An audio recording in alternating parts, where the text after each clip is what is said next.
Oh, hello. I know, right? Whose balls did I have to fondle to get my very own movie? I can't tell you, but it does rhyme with pulverine.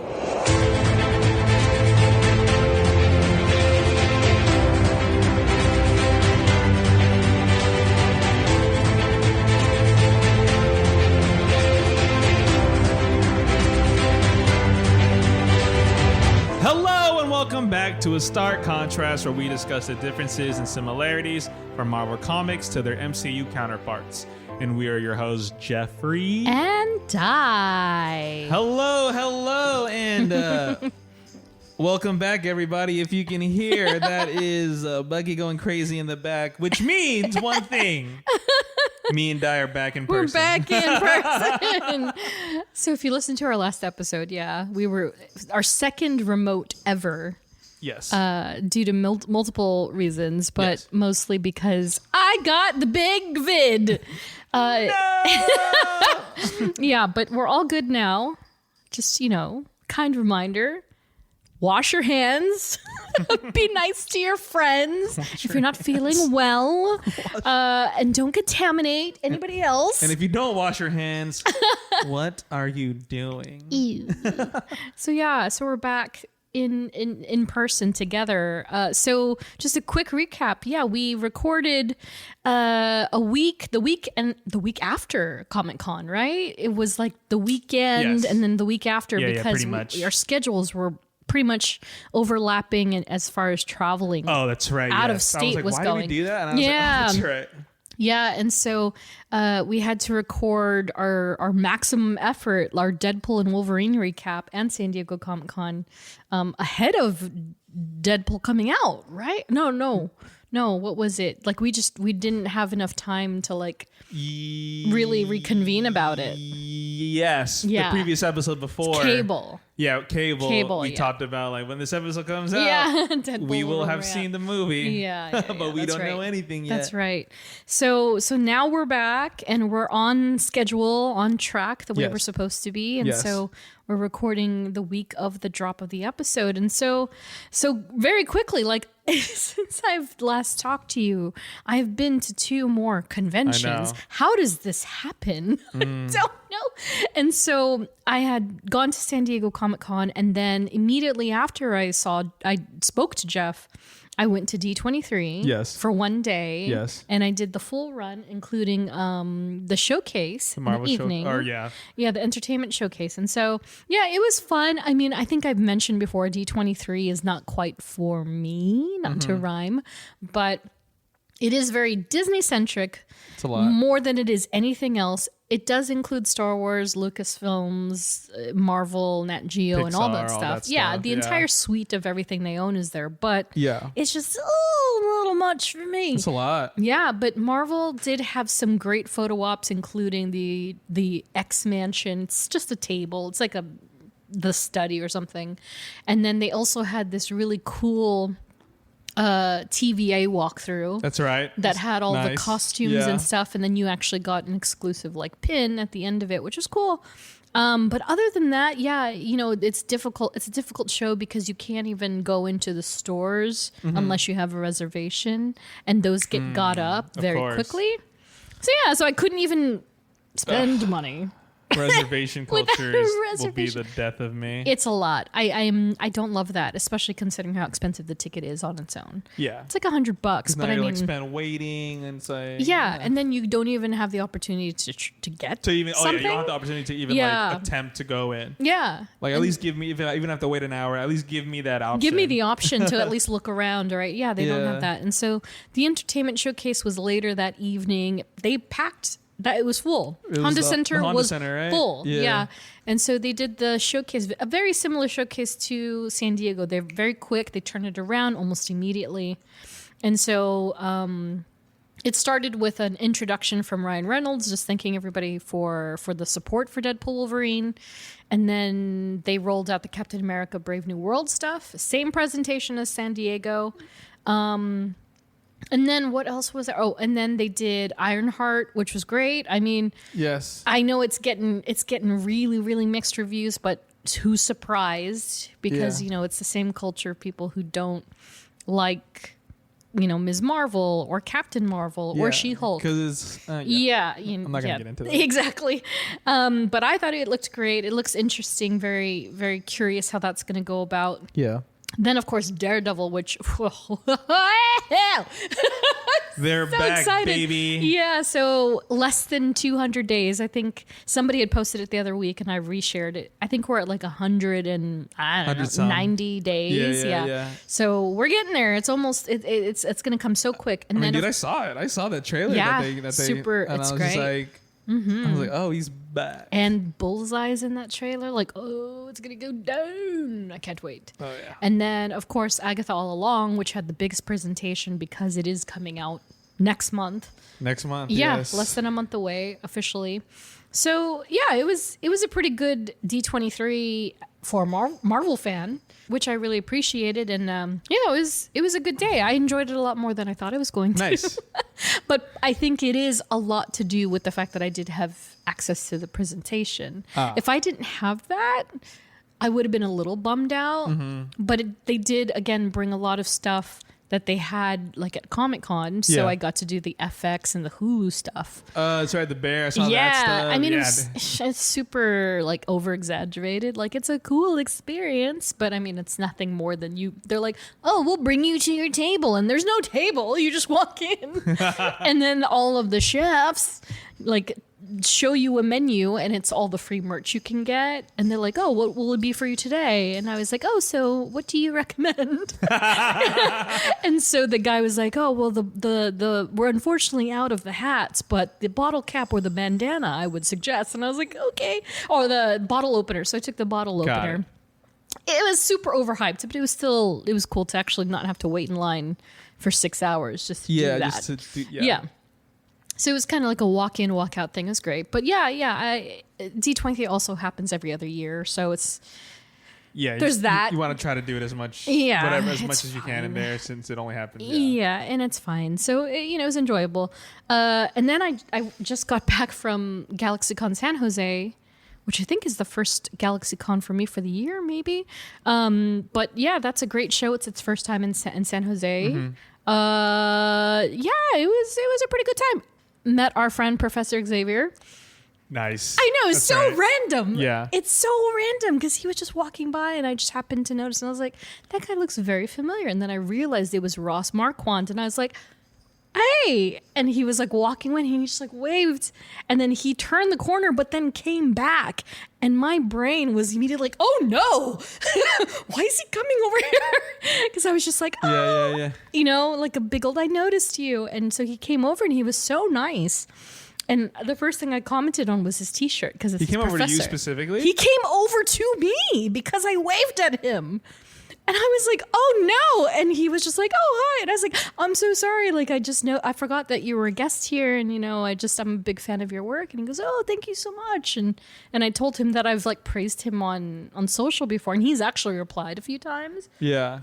It's not something that I like to like admit, but I am a very big fan of him because Yeah. his I mean, voice yeah. work is incredible. Like Yeah. I love him as a voice actor. Yeah. And he's obviously so talented beyond that.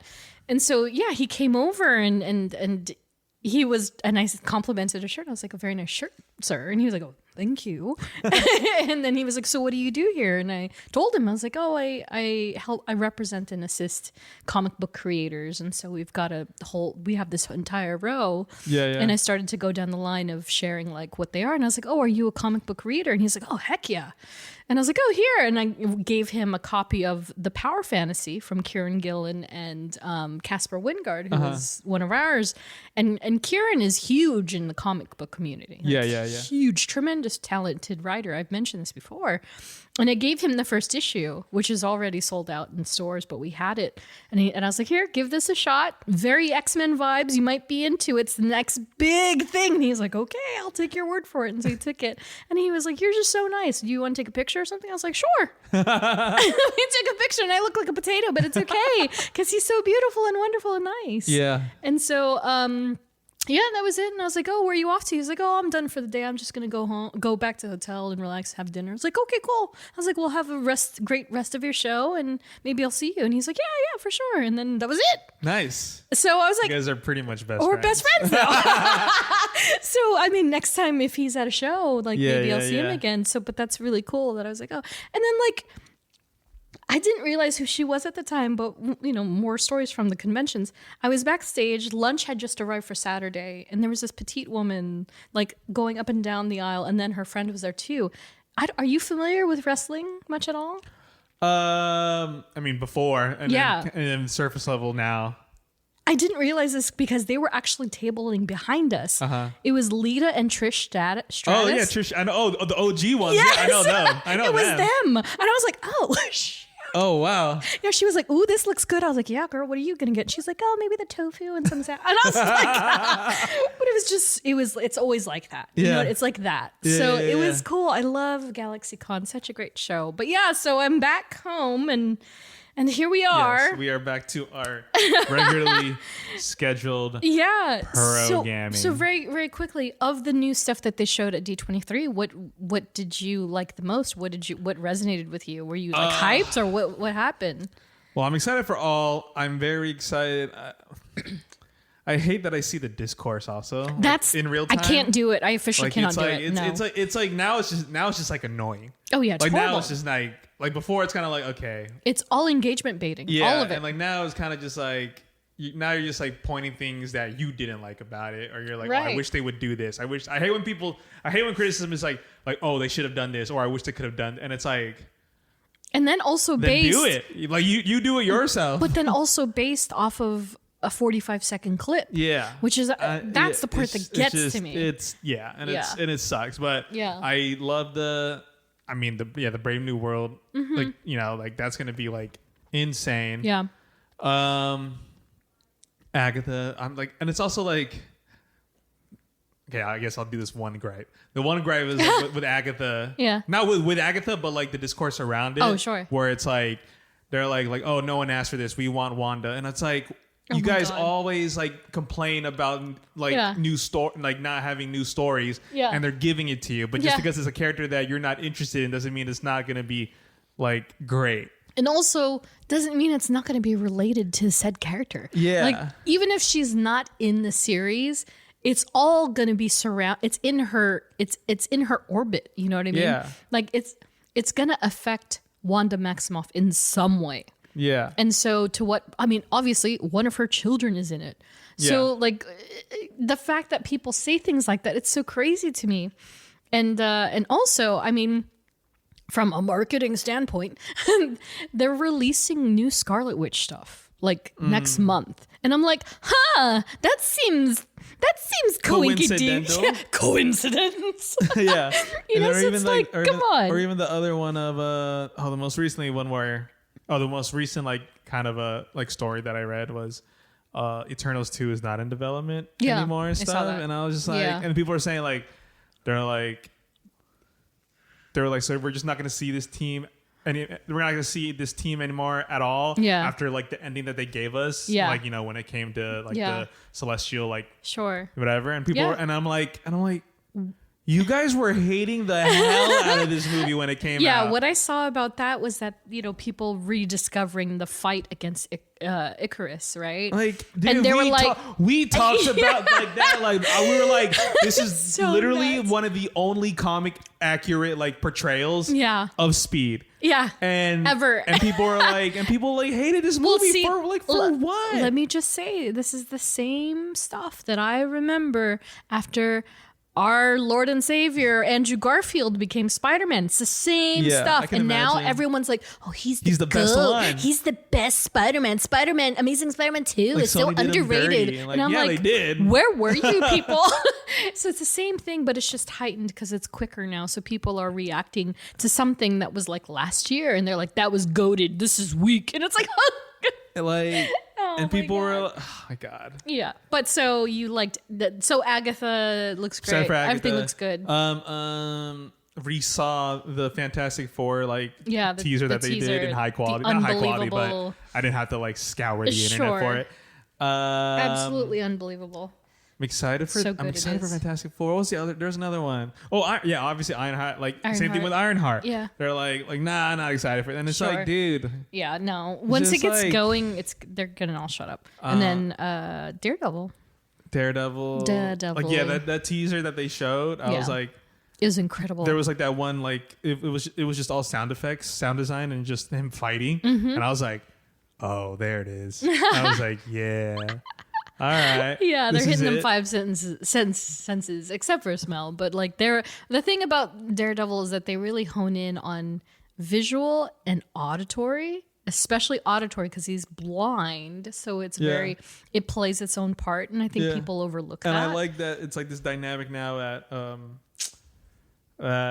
Fisk is mayor, is running for mayor. running for mayor, and then I like that conversation at the table where Fisk was like, is Daredevil telling me that, or is Matt Murdock telling me that? some And I was good like, stuff. ooh, spicy. Some good stuff. I'm excited. Like I said, I think I said this before we were recording, but before like Deadpool Wolverine, I was like, this feels like a soft reset.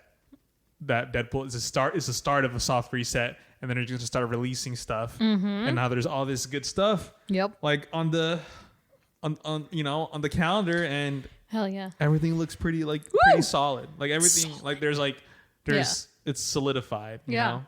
Yeah. Well, it's kind of like you said, like Deadpool and Wolverine would be like sort of like a fresh start to He everything. said it himself. There's like You joined at a low point. He's saving the studio. Yeah. Yeah. It's crazy. But yeah, no, I'm very excited for all these things. It's going to be great. So speaking of Deadpool and Wolverine, so Yes. congrats to the team. Surprised to know when the film joined the $1 billion club. Insane. August Less than a 11th. month. Yeah, and it's all 3 Deadpool films are in the top 6 to highest Rated R movies. rated R Highest films. grossing rated R films. Yeah. Positions 1, 4, and 5. Yes. 1, 4, and 5. 1, 4, and 5 out of 6. Because Joker is number 2. Yup. What's number 3? I don't remember. Yeah, but it's up there. It's half the list. It's half the top 6 list. It's incredible. top 6 for sure. Top yeah. 6, Top 6, yeah. So 1, 4, 5. So yeah, incredible. Oh, because the Batman or something maybe. Probably. Yeah, I Probably. don't know if it's billion, but anyway, yeah. It's an incredible feat, and so I'm so happy that it succeeded. I agree. It did take me a minute and a rewatch or two to really put it all together, Really? but it all makes sense. There is no loopholes. There's just a few little That's things, new. but What is that? but it all actually locks in. So to anybody who's saying it doesn't make sense, no, it does. They made sure they closed every loophole, but Maximum effort. maximum effort, baby. So speaking of, we're gonna get into this character today. Yeah. But a quick reminder, we are not experts and we do not claim to be. We're just a couple of nerds nerding out. And so today we're going to nerd out all about Wade Wilson, Deadpool. Oh yeah. Oh my goodness. So created by Fabian Nicieza and Rob Liefeld. First appearance, The New Mutants, number 98, cover dated February 1991, although it was published in December of 1990. Not sure what happened there. Maybe, I think they had to get it out before they meant to, and so they published it and ran it, but it wasn't until February. But the issue itself is titled The Beginning of the End. And worth noting that this is not only the first appearance of Deadpool, but also a character named Gideon, as well as Domino. Nice. Or so it seems, and so we'll talk about that later. But, so Jeff, our favorite, I don't know, we have so many favorite moments here. But this beautiful New Mutants cover, I'm going to zoom in. Well, here we go. Cover this price. This is the cover of the issue debut. And so the new characters are here on the right, drawn by Rob Liefeld himself. Nice. And so 1991. 1991, we're creating. $1.10. No, you were just over. It's $1. It's $1. The original issue is $1. Yeah. Damn it. Yeah. So, but pretty well I'm done. going strictly off decades, brothers. I'm going strictly off decades. Very good though. Yeah. So on Shortbox, you could get a graded 9.8 of the original for about 3,500, whereas on eBay, a CGC 9.9. That is almost a perfect 10. Is $55,000. Jeff's face is so good. He's like in pure disbelief. Only 12 of those. So this is the beauty of CGC. Okay, well, that makes sense. This is the beauty of CGC. Who has it? Show yourselves. It's all recorded. So there are only 12 that have been 9.9s in existence that have been graded by CGC directly. What do you gotta do for a 9 point? Like how? That is quite literally like that farm to. I was gonna say grade. It got bought and immediately stored in a 72-degree like room. Yeah. In like laminated plastic. I don't know. I would even go as far as to say that someone got like a pack of them for like, comic book store or something and literally took it to the grader and picked it out of like said, pick the one in the middle and then got it graded or graded them all. And that's the 12. You know what I mean? So you can't touch it. You can't touch it. like not even with gloves? No, like what? A 10 is like. What are you supposed to, how do you transport? I don't know. Well, what do you mean you can't like? You cannot like it has no human hands have touched that book. Well, not even with gloves. Gloves, perhaps, but I mean they have to be like. Yeah. That's what I'm saying. Like, That's what I'm saying. You drop it, it's over. Oh. Yeah, So it has to be in a box. Yeah, it has to be in something. Vacuum sealed, plastic, laminated in a box. With extra protection on the exactly. sides. So you could get a 9.9 for a cool $55,000 and then a 6.6 recently sold on eBay for $600. So there's a gigantic... A 6.6 or a 9.6? Sorry, a 9.6 for That's 600. Yeah. So it depends if you play your game right. For a $1 issue. But you also got to remember, you got to look at the facsimile versus original because they're trying to sell that facsimile. They're trying to sell it for big bucks. Why didn't I get into comic books? Yeah, see? Honestly, it would have been ruined though. You never know. Yeah. And so the lowest that I found was a CGC 1.8 for $200. Why bother? And then on eBay, Things CGC. On a thread. I know. 1.8. See, there's probably the back cover's probably gone too. CGC 4.0 on eBay for $42, signed by Fabian. That's not so to me. I don't know. That's still a deal if you just want to get the book. And then the fair market value for the original seems to hover around $951, upward of $1,200. So not too bad. It's a pretty good book, considering it's one of the most popular characters in pop culture history right now. Right now, for sure. Yeah. And then, of course, if you want just... if you just want to buy the comic, you can get it for about $150, not graded, just a typical purchase. Not bad, still not bad. Like I would actually consider that if I were slightly bigger, but I will admit I am a bigger MCU Deadpool live action Deadpool fan than I am a comic book fan, but it's all good and gravy. Mm-hmm. So first exposure to this character, I'm very curious. I mean, yeah, it has to be the leak. The 2016 or the 20 whatever, whenever it leaked. Walk me through what you must have thought of like, who is this? What is this? Because even like when I think of like watching Origins and stuff. Yeah. Like, wait, so you didn't see? Well, I probably didn't know like what the name. I didn't know the like Wade, because he just went by Wade. Yes. Right in the movie. Yeah. But I never. At the time, I didn't know. I didn't put comics to names. Mm-hmm. I was just a fan of just movies. Yeah. And and characters in those movies. So I wouldn't even say that was my first. I guess I was technically my first exposure, but I didn't know. You didn't know it was him. Yeah. All I knew was Wolverine. Got it. Just because obviously Origins. Sure. So it has to be the leak, and then wow. I was like, when was that? So the leak happened like what, 2014 probably? Mm-hmm. I would assume it was like 2014. Because the movie came out 2016. Wow, you nailed that. Holy cow. I have the exact date it came out, and you nailed the year. Oh my gosh. Wow. Yeah, because the first movie came out 2016. So, and I remember just the story of being on a shelf and never got it made. Someone leaked that got leaked. Mm-hmm. And it was like, and then Fox immediately was like, damn, like we have to greenlight this. Yeah. So I remember watching that is that like previs, and I was like, oh, this is hilarious because I don't think I have ever seen a character at that point that breaks the fourth wall like that. No. And it's so very like it's very like they're very meta. Yeah. So that was when I was like, oh, what is this? Yeah. And so I was obsessed. I was like, who is this? Yeah. Like, and it's like who played? It's like, I was like, oh, that's Ryan Reynolds. And I was like, oh, that's interesting. Yeah. And so it has to be that. And then the movie came out 2 years later, and you're like, oh, yeah. okay. It's funny that you mentioned that because I remember seeing it and being like, this, there's no way this is real.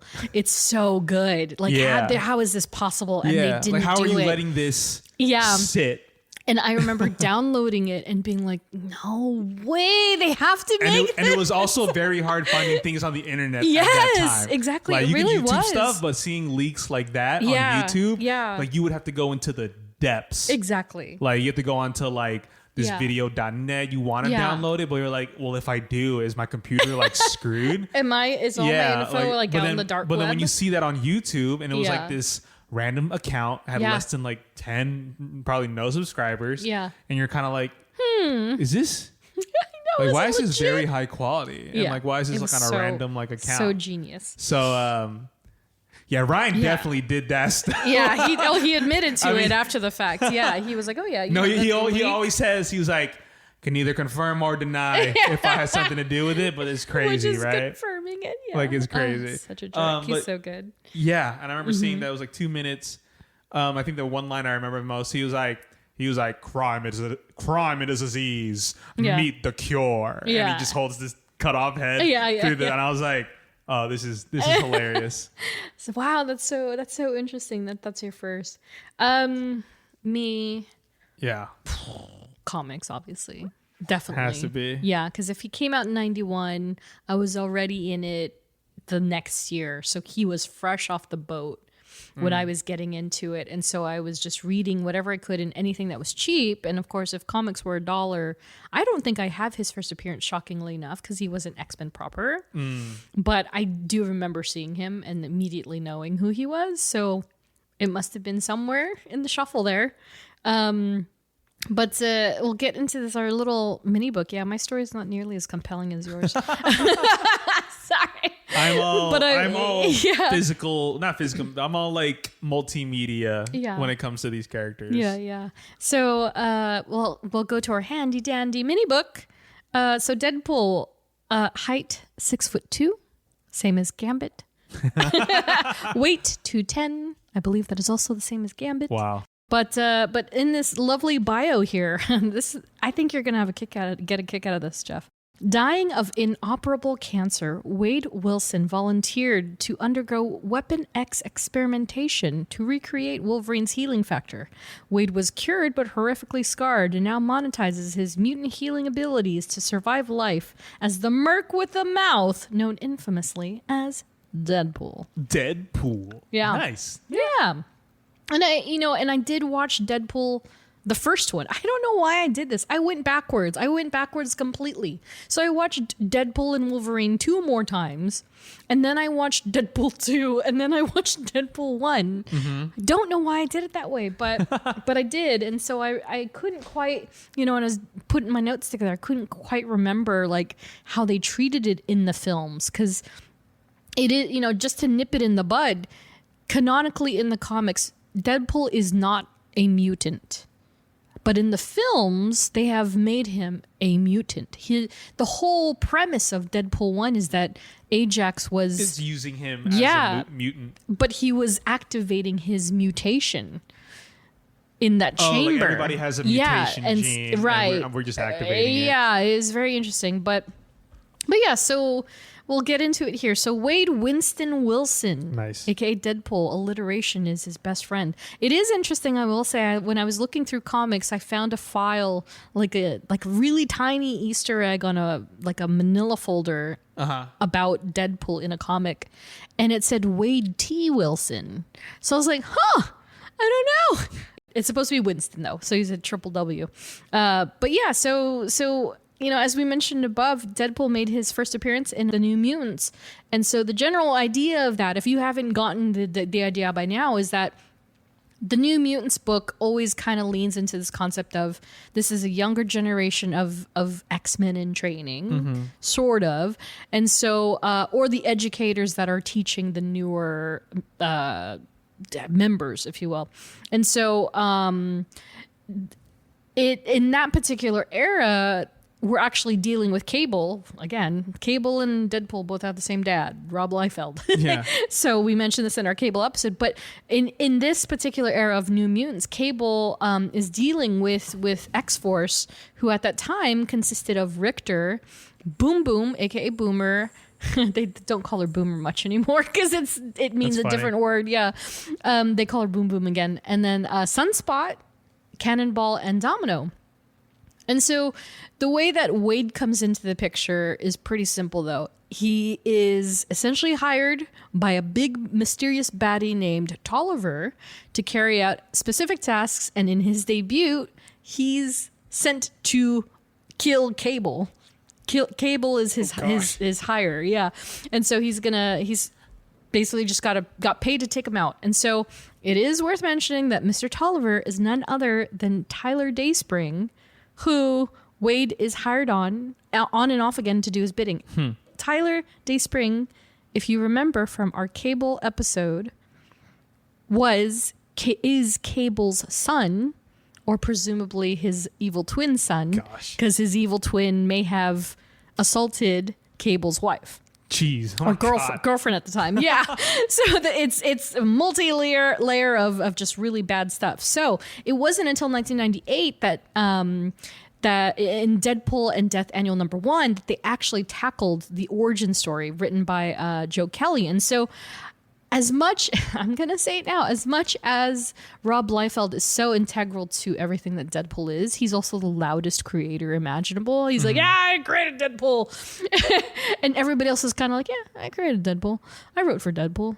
But Joe Kelly, I think, writes the best stories about Deadpool and his humor. The one that we see on screen is a very Joe Kelly written version of the character. And so in this comic, in Deadpool and Death Annual #1, they bring about this origin story that you didn't quite see. You know, they just kind of threw him into the fire when he first appeared, and that he's like, okay, he's a mercenary. He's just here to kill people. So if you see him, he's got some business, and that's it. They weren't really saying much other than he's Deadpool. And so Joe Kelly introduced this whole story. And so it takes place at the Special Weapons Development Branch of the Canadian government, and it was called Department K. But the suits, as one of the characters calls it in the comics, says the suits call it Weapon X. And it's like, oh, okay, there it is. Yeah, and so it's revealed that Wade had a raging case of cancer and ultimately becomes a hospice case and in this, sort of jacked up hero factory. So very quickly, here is his first panel, and he just comes in, and he's super serious, by the way. He's just like, you're Nathan, right? I'm Deadpool. Pleased to meet you. Mr. Tolliver hired me to find you. And he's not super duper wisecracky. He's got some lines, but he's not quite there yet. And so this is actually the first panel of Wade as Wade Wilson in his natural form. And so he was kind of tall, just very well built, blonde, not too bad looking. And so this is him being like, yeah, I know I have got cancer. I would like to try and figure things out. And so after all these trials, he's kind of like just mangled. He's a mangled human being. And he flunked this, because let me just back up real quick.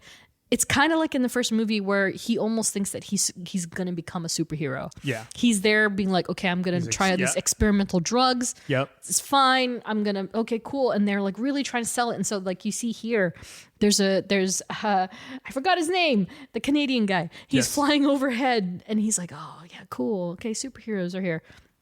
He completely flunked the trials as far as all the testing goes. And so they then transport him to another facility that essentially upcycles the rejects. So they're like, okay, well, you didn't quite work out like this. Well, we're gonna try something different. And then they just keep experimenting on them until something that is useful happens to these people. Yeah. And so this is where Wade meets a doctor named Kilbrew. I made a typo. It's a kill with an E. Kilbrew. And he unfortunately subjects Wade to torturous experimentation. And so one of which included being injected or getting a transplant of sort, like, I don't know what to call it, activating this healing factor derived from another agent by the name of Wolverine. So they saw that, okay, this other project of Weapon X had a successful healing factor. Let's see if we can implant that into this guy and see what it does. And so, unfortunately for him, and much like the cinematic version, it works. So, it gets to the point where Kilbrew's little minion, his name is The Arriving. He and Wade do not get along. This is the point where you see Wade like trying to crack jokes and all this good stuff. We'll get into it a lot later because of the related characters. But at one point, The Arriving quite literally pulls his heart out, and Wade is still able to survive because he starts regenerating almost immediately. So he's scarred. He's just on death's bed, but because of the healing factor, he can't die. Pain. Yeah, and so again, we'll get into all the finer details as we go along here. But as for the namesake, it's incredibly on point in the first film. Do you remember how the name came about? The Deadpool name? Oh yeah, because they have literally a Deadpool of they make bets on who's gonna die. Yes. In the bar. Right. And so in the reject facility, that's what all the test subjects did. Oh wow. So they would put kill counts on everybody, and they're like, okay, Wilson, you're 9-1. You're 9-1. And he'd be like, what? And so they had a death pool. And so once he climbed up the ranks of being irritable to Kilbrew and The Arriving, they're like, you're the king of the Deadpool. And that's how he got his name. Yeah. And so that brings us to the cinematic version. Wade Winston Wilson, Deadpool, portrayed by Ryan Rodney Reynolds. Oh yeah. Wow. I Pretty know. much like his What are counterpart, the odds? First appearance in 2009's X-Men Origins Wolverine, directed by Gavin Hood. Most recently seen in 2024's Deadpool and Wolverine, directed by Sean Levy. So he's been playing him officially for 15 years. Holy cannoli. That's so wild. Him playing Deadpool for 15 and Hugh's been playing for 25 now. Yes. Since 1999, technically. Yeah. So that's a lifetime and a half, man. That is a lot. That is a long time. Yeah, it's a long time. So in Origins, he was introduced as a mildly sarcastic, terribly talkative mercenary and a team member of William Stryker's Team X, along with David North, aka Agent Zero. So that character, Maverick, he's a pretty good character, a pretty good and popular character from the early 90s, very early 90s. I always forget it's him. And then there was Fred Dukes, aka Blob, John Wraith, aka Kestrel, and Chris Bradley, aka Bolt. That were on that team. And I gotta say, like, aside Blob, Wade was probably the most memorable, easily. He was so good. Yeah, he was great. And, as most of us know, Wade was, aka lost or killed in an action, only to have actually been taken in for experimentation under Stryker's ruling thumb, emerging as Weapon X1 or XI or 11, because it's not as cool if you say XI. Yeah. Weapon 11, even that's kind of kooky. But with the infamous no mouth and all the trace lines on him and the burn marks that are like, oh, so horrible. Yeah. I was so mad. I was like, what is this? And then he has katana blades instead of claws. Oh, I'm so angry. I was like, what have you done to my boy? Rip. Terrible. And then, of course, forward to... Oh, yeah. And also, his name was infinitely less cooler in Origins, and he was cited as, and I think William Stryker says this, the Pool, the mutant killer, Deadpool. I was like, what? How does that make sense? How does that make sense? The Pool? The Pool. Because he's a pool of different powers. And I was like, what? Yeah, they really... Oh, I'm so Really missed the mark on that one. so glad Ryan Reynolds was able to do what he did, especially 15 years later. And so, yeah, thanks to that leak of quote unquote test footage on July 27th, Oh my God. 2014. That's literally like It was- 10 years to the day that when yes. when Deadpool Wolverine released. And I think he said that did he? at Comic-Con because it was Comic-Con. I think it was Comic-Con weekend. Yeah, he was like 10 years ago. Yes. Literally to the day. Literally That's to what the he said. day. Yeah, I think he said that. Somebody, he's like, he's probably like, somebody leaked this test I know, footage. you I don't know who. What a punk. What it could have been one of me or Yeah. Wernick. I don't know. What a genius. Marketing genius. And so, yeah, they greenlit the film, and 2 years later, we got it. And it's the one that we all know and love today. Because, oh my God, it's so Yeah. good. It so was a really good. Yeah. Do you have any particular favorite moments from the franchise or Deadpool in particular as a character? Oh my God. Woo! I mean, all the fourth wall breaks are hilarious. Yeah. I think Bucky agrees. because I just think it's just like yeah, like you need someone that used to make fun of all these studios. Sure.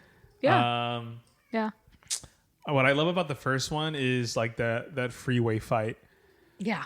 The counting down. He's like, I got 12 bullets. Oh, yeah. That one's good. Yeah. Or when Colossus comes in, or when he's like, He's in it quite a bit. yeah, I yeah. forgot how much I he's think in one it. of my favorite ones of him and Colossus is like, cock shot. Yeah. And he's like, oh, your poor wife. Your poor wife. Yeah.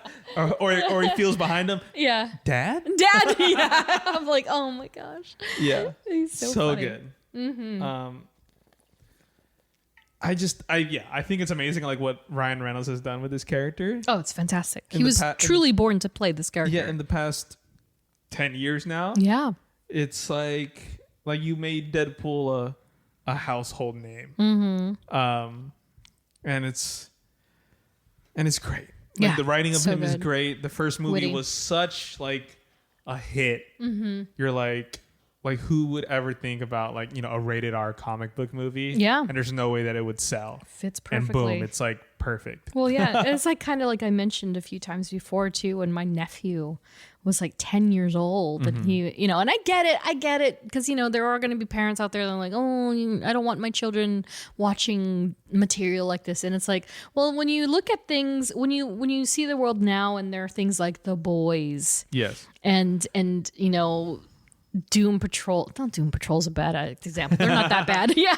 But like The Boys, you have something like The Boys that is certifiably supposed to be, gratuitous and polarizing in the way it is versus something like Deadpool that is body horror. It's body gore, Yeah. It's like a different scape, but like the fact that it does attract kids that are that young is kind of funny because it's like bad Spider-Man, it's pretty much bad Spider-Man with body harm, but it's so fantastic what Ryan has done with it and how fun he has made it. I think that's what it is. Yeah, I think it's a lot of for him sure. just making it so fun and not even cruelly funny, just fun. And so of course having an X-Men in it on top of it all helps a lot too. A couple of X-Men even, and also being so hyper aware of like, the budgets. Cause the budget joke started in number 1. It's like, what did he say? It was the gun and ammo thing. Yeah. In the bag, like, where's my ammo? Like, Yeah. where's my guns? She's Yeah. like, I left it in the taxi. Yeah. And then it's like, all right, well. Yeah. But I like it when he goes back to like bring them on board with his idea.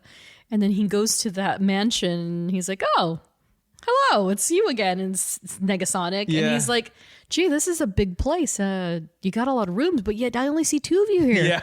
Oh, I guess he couldn't afford any other X-Men. I know. And it just keeps going. It's just all so great. And you can obviously tell that a lot of it has Ryan is all over everything. Yeah. Clearly. I'm sure he's a control freak, but I mean with this, I mean, yeah, go for it. It's pretty much his, his baby. character at this Yeah. point. Yeah, he belongs to him more than anybody at this rate. And also his marketing firm is called Maximum Effort. Like and that's a Deadpool moniker signia phrase. Yeah. It's so wild.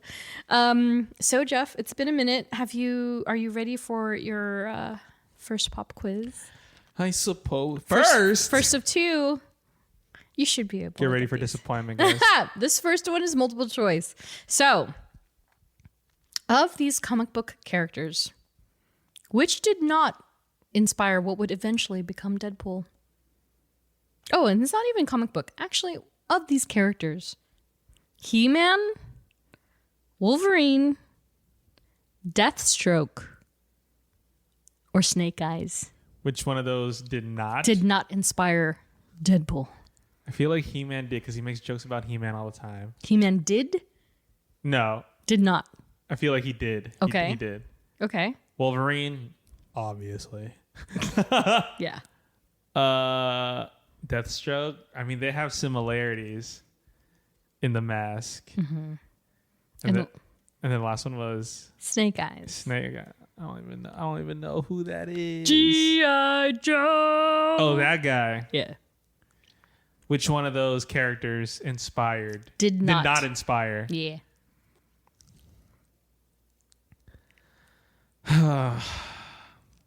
That's a toughie. Especially because Rob Liefeld could have pulled anybody in. Yeah. Yeah. I want.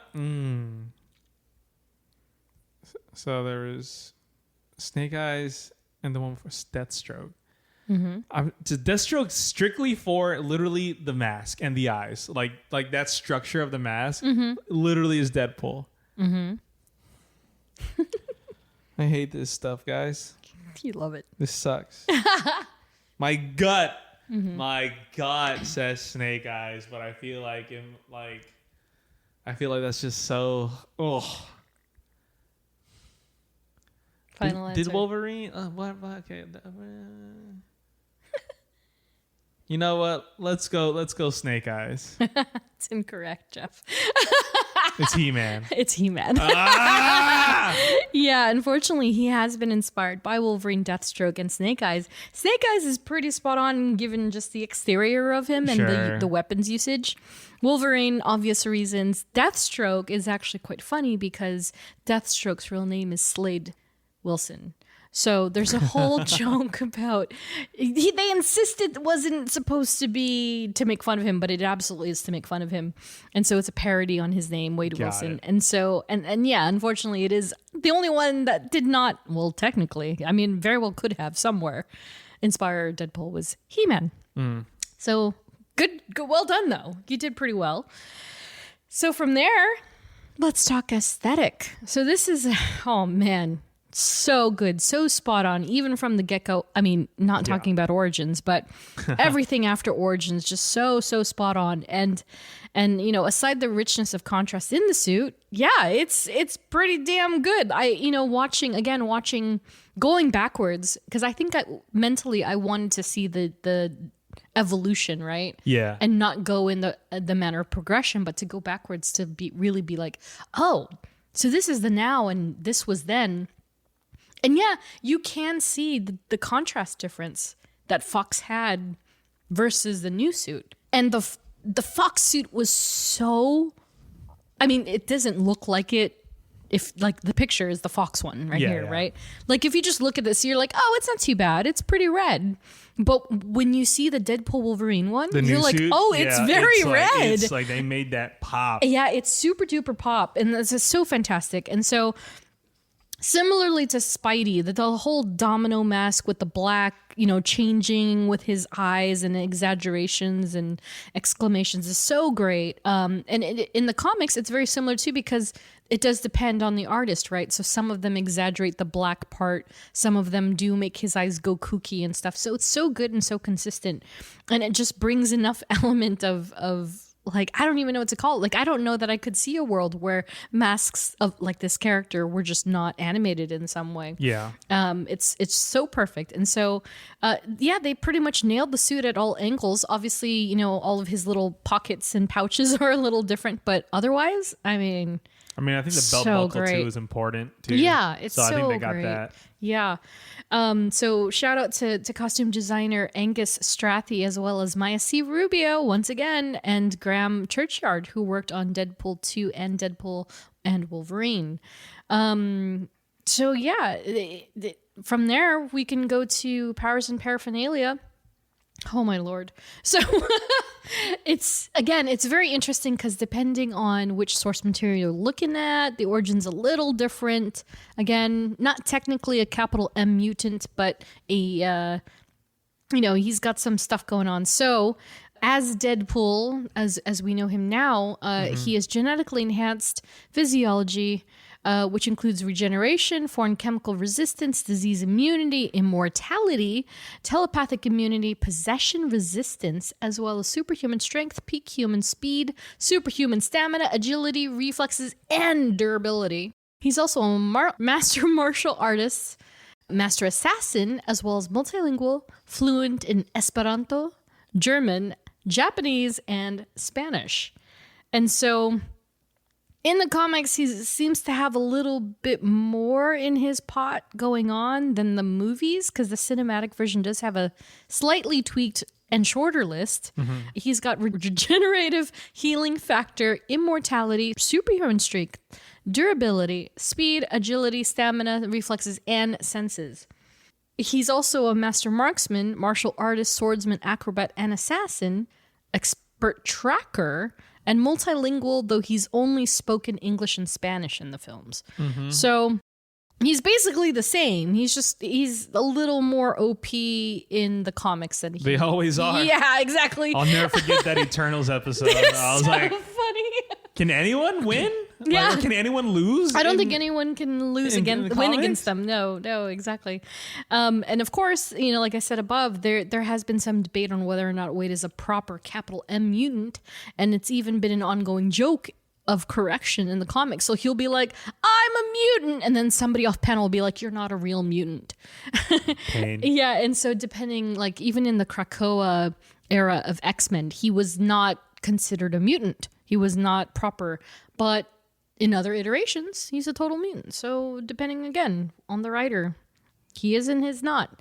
But yeah, in short, Wade is a mutate and not a mutant. So he's got a mutation, but he's not a mutant, if that makes any sense.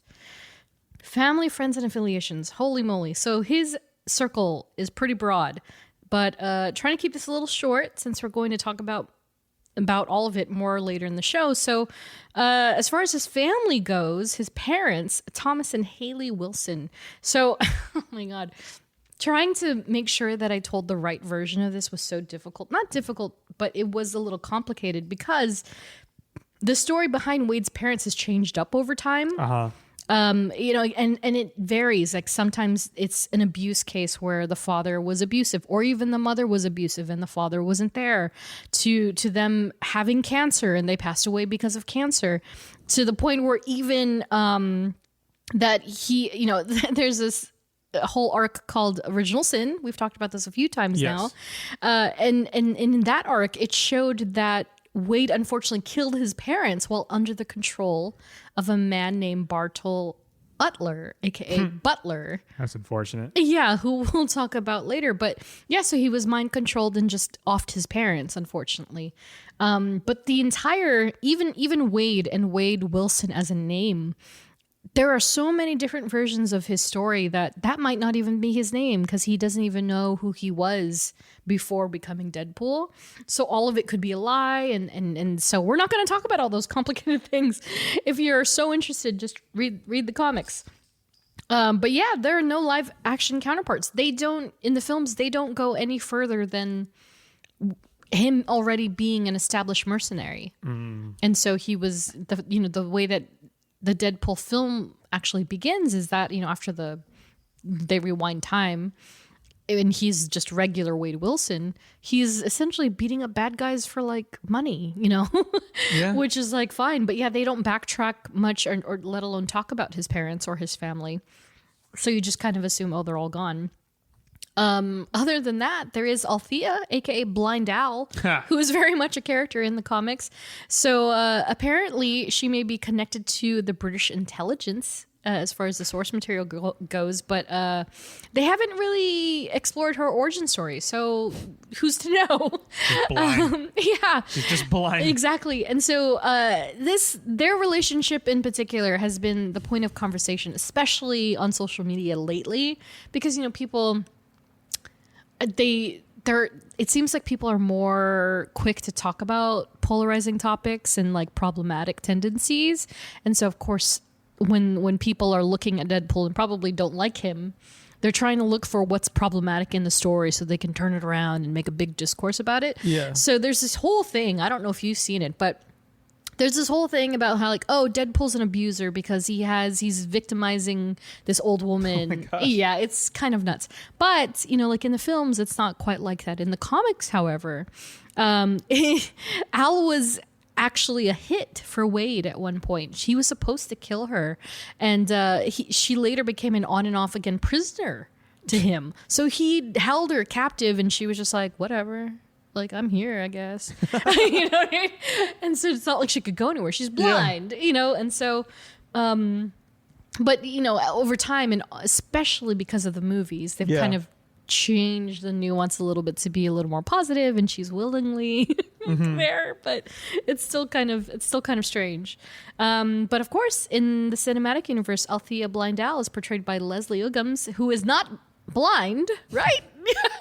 I don't think so. she is. Yeah. First seen in 2016, Deadpool. Last seen in 2024 is Deadpool and Wolverine. Simply said, Wade's roommate who may have a slight cook addiction. Very slight. She's so funny. Her line delivery is impeccable. So She's good. so fantastic. So good. I don't think I've consciously seen her in other stuff. I wouldn't be surprised that I have, and I just don't recognize her. But she's so funny. I remember thinking, like, when she first came around, I was like, who is this woman? She's so good. Hilarious. The little baby hand scene. She's in the Fallout series? Fallout? Yeah. Oh, is she? Yeah. Oh, who's she in Fallout? Betty Pearson? Betty Pearson. She's in 5 episodes. Oh. Yeah. Oh. Yeah, she looks a little different there. Like, she's got the hair going, but like it's not white, and she looks a lot younger than she does in Deadpool. So funny. She's fantastic in Fallout. I like her a lot in there. But yeah, she's so funny. I love Blind Al, and I love their dynamic so much. And then there's X-Force. So, in the comics, while he made his debut in New Mutants, X-Force just feels more like his bread and butter. And so Wade actually takes part in that team. That's why the whole in Deadpool 2, the whole X-Force is a thing. Yeah, it's a thing for him. And so I have a screenshot of one of the teams. I was going to talk about this a little later, but you got to see it to believe it. So Uncanny X-Force, believe it or not, comprised of Deadpool, Archangel, Psylocke, Wolverine, and Phantom X. Wow. Good team, but this is also where Yeah. you get the gray and black Wade Wilson. So that's the whole little tiny homage that they put at the end of Deadpool 2 when he's all dusted up. Yep. Yeah. So, of course, X-Force in the films, it did start in Deadpool 2, but we got Bedlam, Domino, Peter, Shatterstar, Vanisher, and Zeitgeist to join up with Wade, and they all died. That was so good. Gosh. Yeah, and then thankfully came back into the fray thanks to the little timey-wimey thing that Ellie and Yukio made, the time machine thingy. And then otherwise, honorable mentions to not only Negasonic Teenage Warhead, but also Cable, all of the above, which we discussed a little more in our Cable and Colossus episodes. And then there's also Yukio and Weasel. Hi, Yukio. Hi, mate.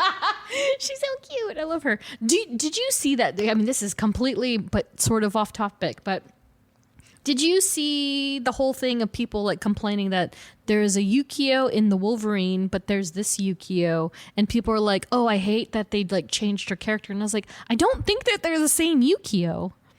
Do you remember the girl with the red hair in Wolverine, in Japan? Oh. Do you remember her? Vaguely, yes. Yeah. I don't think it's the same character. I doubt it would be. I don't think it is. Yeah, just to nip that one in the bud. Yeah, I'm pretty sure it's not, but And then speaking about Wolverine, so there's James Howlett, aka Logan, aka Wolverine. So in the comics, beyond the healing factor situation, a lot of their dynamic is actually stemmed from the shared X-Force team, though they've been in multiple team ups together. So they've had their own comics. Of course, Wade comes into X-Men and vice versa. So there's a lot of cross-pollination there. But other than that, it's not really nearly as formulated, at least from what I understand, as the cinematic version, where there is a purpose of why they come together and team up and such. But yeah, they actually don't have a super duper amount of origin ties. I would even say that Cap and Bucky have more in common with Wolverine at the end of it all, but because they went to war together and all that good stuff. But yeah, so Wade is more of like a contemporary thing for Wolverine. But speaking of Logan, Wolverine, portrayed by Hugh Jackman and Henry Cavill. Interesting. Yeah. First seen in 2000's X-Men, last seen in 2024's Deadpool and Wolverine. Whew. 25 years. The Cavalry. The Cavalry. This just feels right. It's so crazy. Like actually seeing it in IMAX with my glasses on, I was like, oh, yeah. You would just leave it. Yeah, so good. But yeah, so we discussed Wolverine and Deadpool's dynamic tremendously in our Maximum Effort episode. So maybe just some highlights, like them in particular, the two of them and their dynamic. So let me just say, the part that did confuse me a bit is because what's his face? Paradox literally says you can't just supplement another Wolverine for the one that had, he was the anchor person, right? Anchor being for his... Right, anchor being. And so at the first two times, I was like, then how does this work? How did he do it? But then B13 says at the end, like, it was such an epic, like, Heroic, save, like, a heroic thing. deed, that it actually stopped the Like, reception of now their... they're both anchor beings? Right, like, what is it? But it made more sense after that. So I was kind of like, at the first time being... And I could see why people would get confused. Like, wait, didn't they say that he wasn't good enough to save the world? But Yeah. 2 watches later, I finally got it. But I do like that Wolverine. And do you have a theory about what actually happened to the X-Men? Because they do kind of muddle it up. I mean, a they little said bit. they never showed it, but they said, and I've seen people on like discourse Yeah. too. They say they're like, how could you let the X-Men die? But there's no way the X-Men. Because he killed them. I mean, But that's what I understand. And we could probably talk about this in our Wolverine episode, which happens next, by the way. But initially, it's the idea, they're selling the idea that, the humans came, they killed the mutants. He wasn't there because he was too drunk off his gourd or he was to doing help something. them. Yeah. But when Cassandra's in his head, she says, but go on. And then it's kind of revealed that he got there in time, but he couldn't stop killing. So to me, as a Wolverine fan, I kind of hear that as he went berserk. So Wolverine has this thing where it's called Berserker Barrage. Like, it's in the game. He does a Berserker Barrage. Yeah. But going berserk for Wolverine means he cannot control himself. So I'm understanding it. I could be completely wrong, but I'm understanding that this scenario happened and the X-Men were still alive. However, when he came into the fray, and because he was intoxicated, he went berserk and he killed everybody. He didn't know. He couldn't tell the difference, know. That's an interesting theory. Right? That is an interesting theory. Yeah. I guess we'll either never know or maybe. No, we'll never know. Oh yeah, we'll never. We'll never know. We'll never find out. Unless, like, Sean Levy's like, yeah. Target bullseye emoji. Sure. Yeah. Yeah, the suit looks amazing.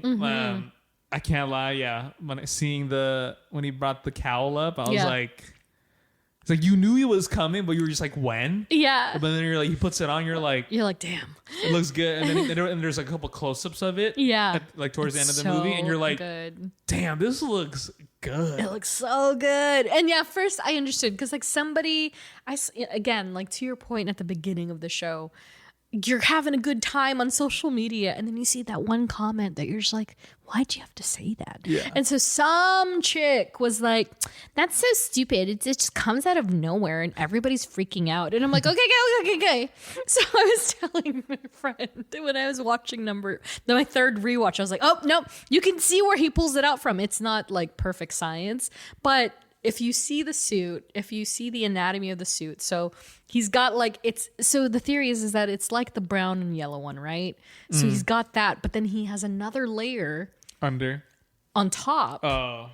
But it's like, so he has like a blue and yellow version of the brown one. But then on the blue and yellow one, he has another layer of like sort of pseudo armor. Yeah. That's what gives him the shoulder pads and all that. And then the hood, the mask, It's like a hooded is cowl. tucked in Yeah. to that little lip. There's like a tiny little lip, and you can kind of see it. You can see it. Yeah, and so it's interesting because it's almost like they purposefully don't show him from certain angles, so you can't make that. You can't tell if- discern. yeah. But if it's gonna come out of anywhere, it's coming out of that little lip. Yeah, that's what I right? was thinking. I was Yeah, like, it's like a 100%. hood. Yeah, it's a hood, Yeah. and it comes up his neck too, so it makes sense that it would be streamlined right there. So to all the naysayers that are like, he came in new, no, it didn't. And it looks good on it. Like looks you're like, so damn. good. You're like, damn. Hugh Yeah. Jackman is Wolverine because you're like, Right. And but also the cherry on top of that entire sequence, the fact that yes, when he has the cowl on, his voice changes completely. It's like and I was Batman. like, I know. I was like, wow. But he goes full Cal Dodd. Yeah. Like it's animated series voice. And you know, and this is like a story that comes from years and years of them sort of crossing paths too, because Cal Dodd has mentioned, and I think Hugh Jackman has as well, that when he was first suiting up to be Wolverine at all, he called up Cal Dodd and he was like, you know, I'm really trying to find my voice for Wolverine. Yeah. And you know, the first one that comes to mind is yours. And so Cal was like, oh my God. And so to actually hear it full force in Deadpool Wolverine, where what did Deadpool say? He's like, oh, where you been hiding that? yeah. You Whatever. only say that for the good stuff? Yeah. And he goes, Killing mostly. yeah. And I was like, ooh. I was like, ooh, I'm feeling things. But yeah, fantastic. Like I do like So cool. that it changes his voice a little bit. It gets a little more rough about it. Yeah. Oh, it's so fun. Fantastic. So good. Loved it. So yeah, their entire dynamic, and it's everything that I was hoping it would be. I do wish he wore it more. The cowl? Yes. I mean, yeah. But he wore it enough. He wore it enough for me to be It's pretty much the I'm last good. 20 minutes of the movie. Yeah, exactly. I get to kill 100 of you. I'm in. I'm in, yeah. And then, of course, the money shot. And then the running And in. I don't want the world to see me. I know at first I was like, what do all these songs have in common? And I think not only are they pop hits, but I think they're all Canadian artists. Yeah. Because the Avril Lavigne, I was like, why is Avril Lavigne? I was like, Canadian. And I think the Goo Goo Dolls are also Canadian. So I was like, that makes sense. That makes sense. He has risen, Yeah, baby girl. love it. Oh, so And I good. don't want the world. So good. So I know it's a little quick, but pop quiz. Just like, yeah. This one, if you can get this, I'll be like, wow. Ciao. Don't get your hopes up. So, Lay it on me. can you, Jeff? 75. No, it's not a number. It's not a number. You can't do that. Can you name each of the Deadpool movie opening theme songs? Oh my god. Speaking of songs. Oh, that was the first. I know the second one was a Celine Dion song. I'll give you that one just because you Yeah, said it's a Celine Celine Dion. Dion song. Okay. And then the first one, oh no, what was the first one? It was like the best one because it's like directed by some tool. Well, the funny thing is that when it starts going, because they don't show their names for the first They never one, right? did, yeah. But they brought back, it's the full circle. The first name, which is supposed to be Ryan Reynolds, is God's perfect idiot. And I was like, oh my God, they brought it back for Deadpool Wolverine. It's like, you really are God's perfect idiot, aren't you? I was like, oh, that's from Deadpool 1. Oh But my yes. god, the Yeah. first, what is it set to? And it's in slow motion. Yeah. Oh my god, because the second one was Celine Dion. Yeah. Third one's obviously NSYNC.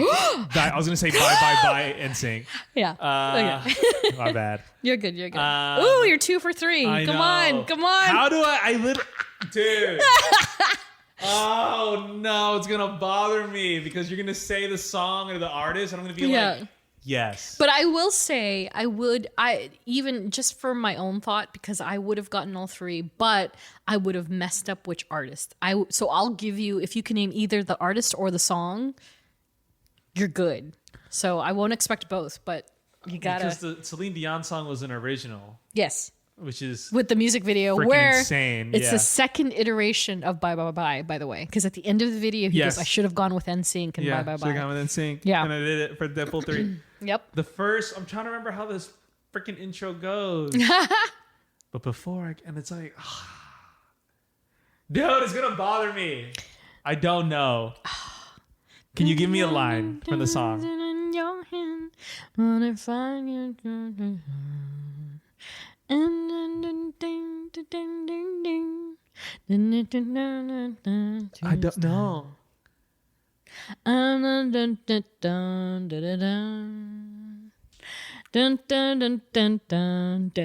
Nope. Nope. Just call me Angel of the Morning. You're my darling, baby.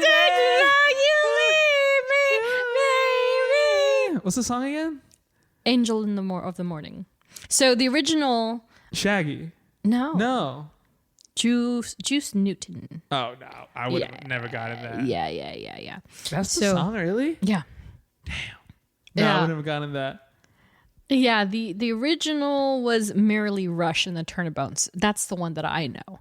But yeah, Angel of the Morning, a cover version, and she may very well be Canadian as well. What was the song then where it was? Oh, never mind. Is it at the end of What? Deadpool 1? What? I forget. Oh, the Like where? Yes. Yeah, it's at the end. Was Careless Whisper. Yeah, because of Wham and George Michael. Yes. That's at the end. Yes. Yeah. I think that's what I was also thinking of. I mean, but then, it really Tonight the music seems so loud. It's so good. Well, yeah, it really made me think like, actually all the Deadpool movies has got I think some that's like a thing though. good music they've selections. They've always had like great soundtracks. Yeah, definitely.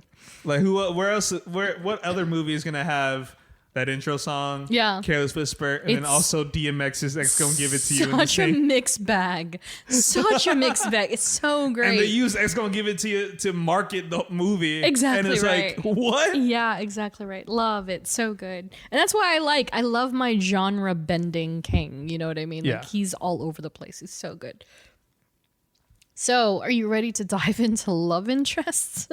This is an interesting one. So Wade has had his fair share of both relationships and full-blown marriages in comic continuity. Mm-hmm. He has been married 10 times. Jeez, that's a lot of paperwork. Including short-lived flings with notables Mystique, Valentine Wong, Black Widow, Siren, Satana, and even Rogue.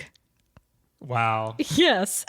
He's been all over the place. If there's anyone that can be with Rogue, it can be Wade, because he just regenerates all the power that she sucks out of him. Whatever. Yeah. Oh yeah. He had a big old crush on her, and it's actually quite endearing because when he likes somebody, you can tell he likes somebody. He also wants to, but he likes them very genuinely, which is really cute.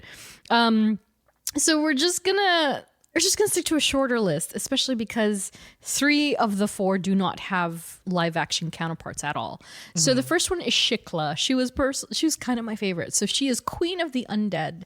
And so it all started on the job. So Dracula hired Wade. So they veer into these very supernatural scenarios for Wade just because he is so monstrous, right? So funny, yeah. So they pull him into the monster world a little bit. So Dracula hired Wade to bring him Shikla for an act of marriage and to further broaden his rule by unifying the monster world. So despite her attempts to kill him, Deadpool and Shikla then instead end up falling in love and then get married, officiated by none other than Nightcrawler himself.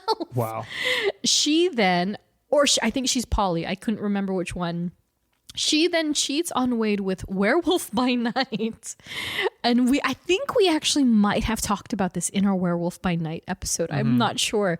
But she ends up leaving Deadpool for Dracula at the end of it all, believing that she might have rushed things with him a little bit and that they would be better off. So she's off ruling the underworld or the monster world with Dracula.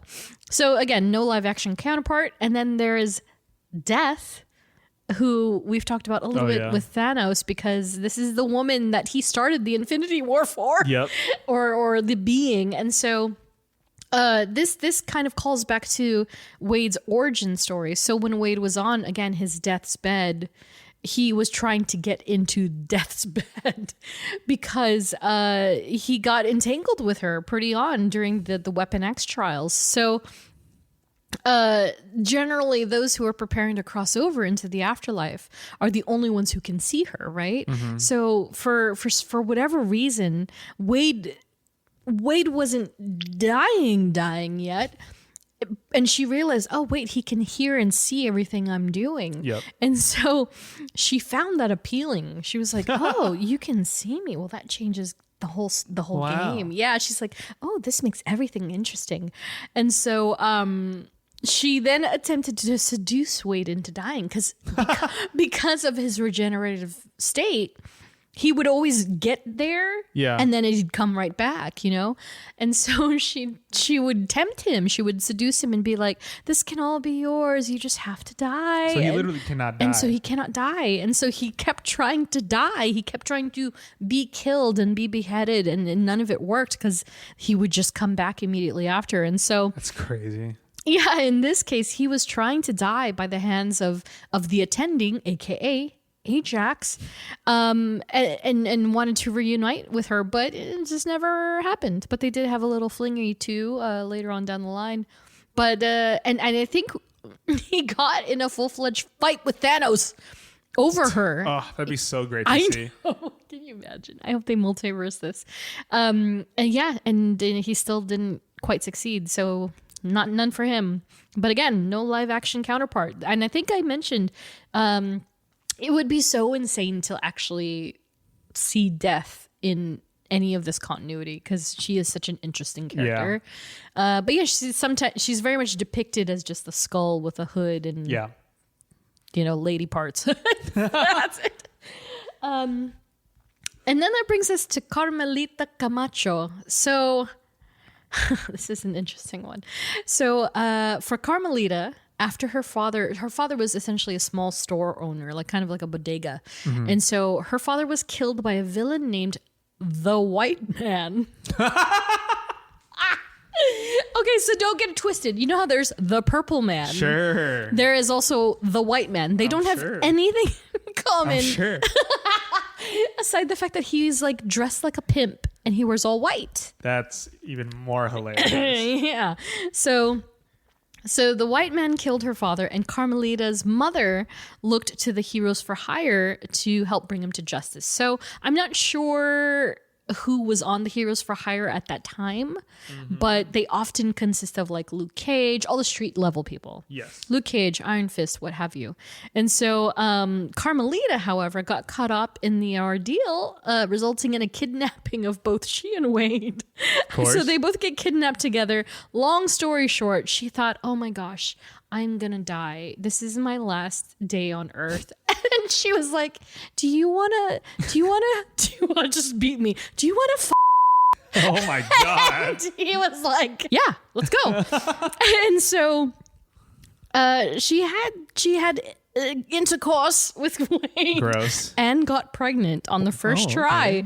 But she never told him. So after this incident happens, the Heroes for Hire come in, successfully extract them from the situation. And she's like, oh, cool. Okay, great. I'm going to live now. Great. Okay, well, bye. And then she takes off, and then she realizes, oh, I'm pregnant. She knows that he's probably the father, but makes no attempt to tell him. And so she has the child. She raises the child. The child's name is Eleanor. So Ellie Camacho Wade has a daughter. A daughter. He has a daughter in the ether. And so she had raised Ellie. Unfortunately, she died later on. She got caught in another crossfire, as many of these women do. She got fridge bridged, and so they killed her off. She got caught in the squabble. And so Ellie started to float around for a bit. She was being raised by somebody else, but she came to know that he's her father. But Wade being Wade, it's very interesting because, we mentioned this in one of our last episodes, maybe the Maximum Effort, that oftentimes the most funny, sarcastic, extroverted people are the saddest people. And so for Wade Wilson in the comics, Ellie is such a point of tremendous grief and sadness for him because he feels like he'll never be good enough to be her father. So there's a number of issues, especially when Ellie is little. And I remember reading these. There's like a number of issues when Ellie is little and he's trying so hard to be a good dad and he just never thinks he's good enough for her. So he ends up like taking off and he does, goes to do his own mercenary work, but he always tries his best for his daughter, and it's like it's actually kind of touching. I'm like, oh, that'd be an interesting nuance in the movies, but yeah. Unfortunately, no live action counterparts for either Carmelita or Eleanor. So we'll see. But I will say, Eleanor did get a mutation in the comics. So she's a mutant. And she has... Everyone's a mutant now. Yeah. So she has a very interesting power in that I believe she can regenerate, but even faster than Wade can. And if she, for some reason, actually perishes, if she dies, she is reborn and immediately goes to the age in which her mutation kicked in. So if she dies, she comes back and she's 13 years old again. Oh my gosh. And so she just comes back at that age as a bookmarked. So it's very interesting. It's very similar to Moira McTaggart, but we're not going to talk about that today. So the last one on our list, Vanessa Carlyle, aka Copycat. So I think I mentioned this to you very, very long ago, Jeff. But so Nessa, Van, whatever they call her in the movie, multiple names. In the comics, she is a metamorph capable of replicating down to the cellular level. So, shapeshifter. She's a shapeshifter. But unlike Morph and, I think Mystique can kind of do it, but unlike Morph, the cellular level part is what really twists the story for her, because that means she can take on the appearance, the powers, the imprints, and even turn into animals as a metamorph. So she can do all of it. So she can fool somebody she could fool Wolverine if she wanted. Because on X-Men 1, when Mystique is like pretending to be Scott or whoever it was, and Logan's like, I could smell you. That's that whole scenario. She could fool Wolverine if she wanted to. God. So Copycat was actually the Domino that made the first appearance with Wade in New Mutants 98. It wasn't the real Domino. It was Copycat. And so you don't know that until much later. But she was notably and regrettably a teenage sex worker when she met and fell in love with Wade pre-Deadpoolism. So they kept that. Yeah. I was like, oh, they aged her up, if you will. But yeah, so she fell in love with Wade before he became like a full-fledged mercenary. But they did keep the sex worker portion consistent with the films, which, I do like. I love them in the movies. But in the comics, the two are hired by Mr. Tolliver to kill Cable and compromise X-Force. And then Copycat complicates Wade's life later down the line. A whole bunch, again, all this drama.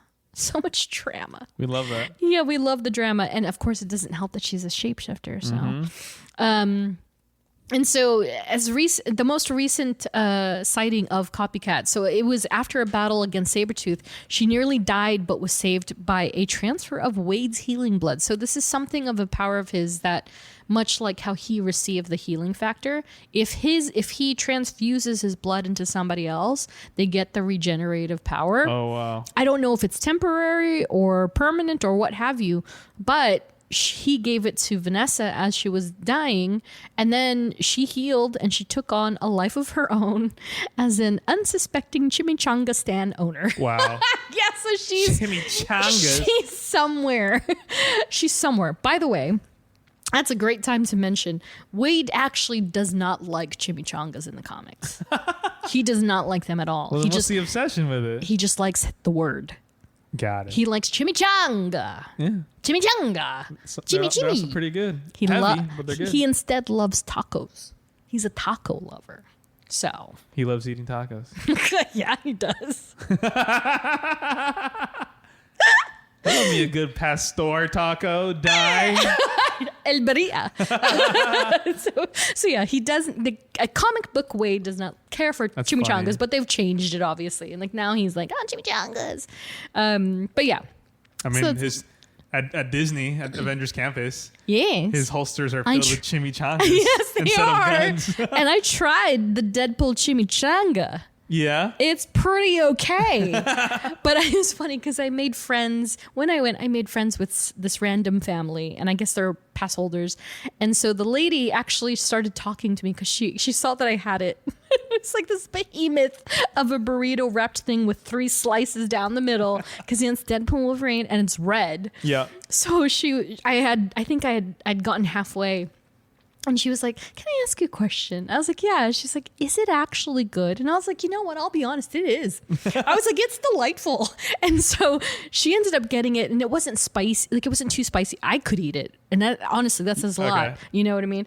And so she was like, okay, I'm going to go get it. And I was like, yeah, okay, enjoy. You know, like just being polite. But she then came back with it and started to eat it. And then she was like telling me, she's like, it's actually an enchilada type of thing. I was like, oh, really? And so she was like breaking it down. She's like, it's an enchilada, but that they're passing it off as a Sure. chimichanga. Sure. And I was like, that's fair. I don't know what constitutes the difference. I know. Well, the enchilada, I believe, is more baked. It's not fried, right? Whereas the chimichanga, they deep fry that sucker. It's like, oh, it's deep fried. It's deep fried, But so then it's crunchy. But and doesn't it stuff. just make it like a fried burrito? Kind of. A big fried Yes. burrito? And then, except for the sauces are a little different, Sure, and the okay. innards are different. But I love me a good chimichanga. Oh my gosh! But it was delightful, delightful. That's what I've heard. That's what I've heard. So back to Vanessa. So in the film, of course, she is just Vanessa Carlyle. She's not copycat, at least as far as we understand. Yes. And so portrayed by the beautiful, lovely, talented. Oh my gosh, such a face card, Morena Baccarin. First seen in Deadpool. 2016 Deadpool, and then most recently in 2024 is Deadpool Wolverine. So, yeah, she is a sex worker that Wade met at Sister Margaret's School for Wayward Children, aka the bar in Deadpool 1, and exchanged 48 minutes for a Yogurtland gift card. I forgot about that. I was like, oh yeah, What was it? Like, because what he is had it? the wallet, He's the like, guy's what wallet. does this get? Yeah. It was like, what was he say? 45 minutes? 48 minutes, yeah. Like 45 minutes. Yeah. He's like, great.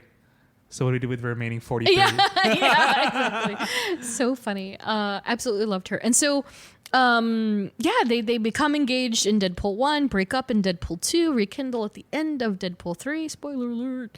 And so, yeah, while there are homages laced into Vanessa's appearance from the comics, the cinematic version is not a mutant. And so I saw on Wikipedia that I don't know if it was Tim Miller or not, but one of the directors mentioned that they thought about it. They danced around the idea of making her a full-fledged capital M mutant.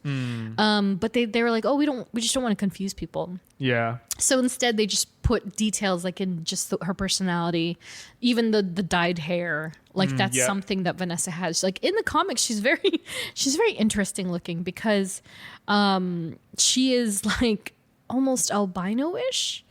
Okay. Yeah, she's all like off blue. Yeah, she's blue and white. So she looks like that. Interesting.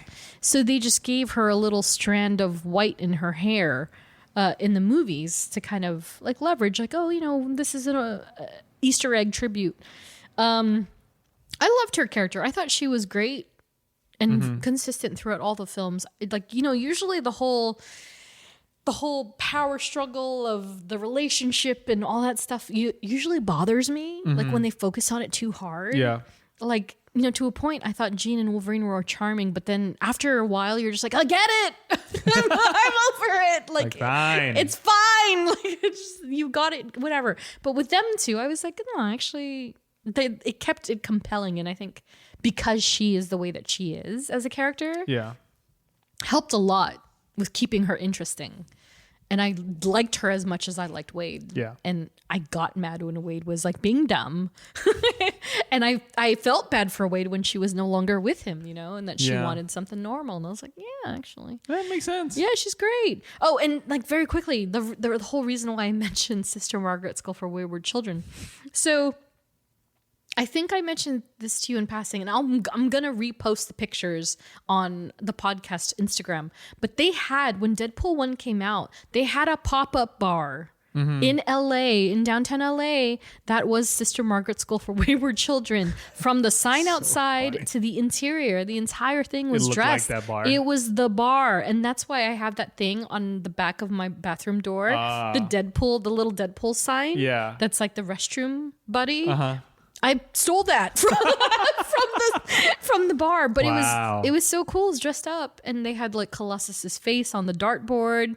They were serving all the beer heads, the pint things. Yes, all of the things had Deadpool on them. Rob Liefeld was there. Nice. and they had all these incredible Easter eggs. It was so cool. And they even gave people like, candy from the movie. It was great. And it was just like you just walked in. I don't know if you'll ever be able to do that again. Like there was a line, but it was like 15 minutes. Yeah, it wasn't crazy. It wasn't crazy. Now?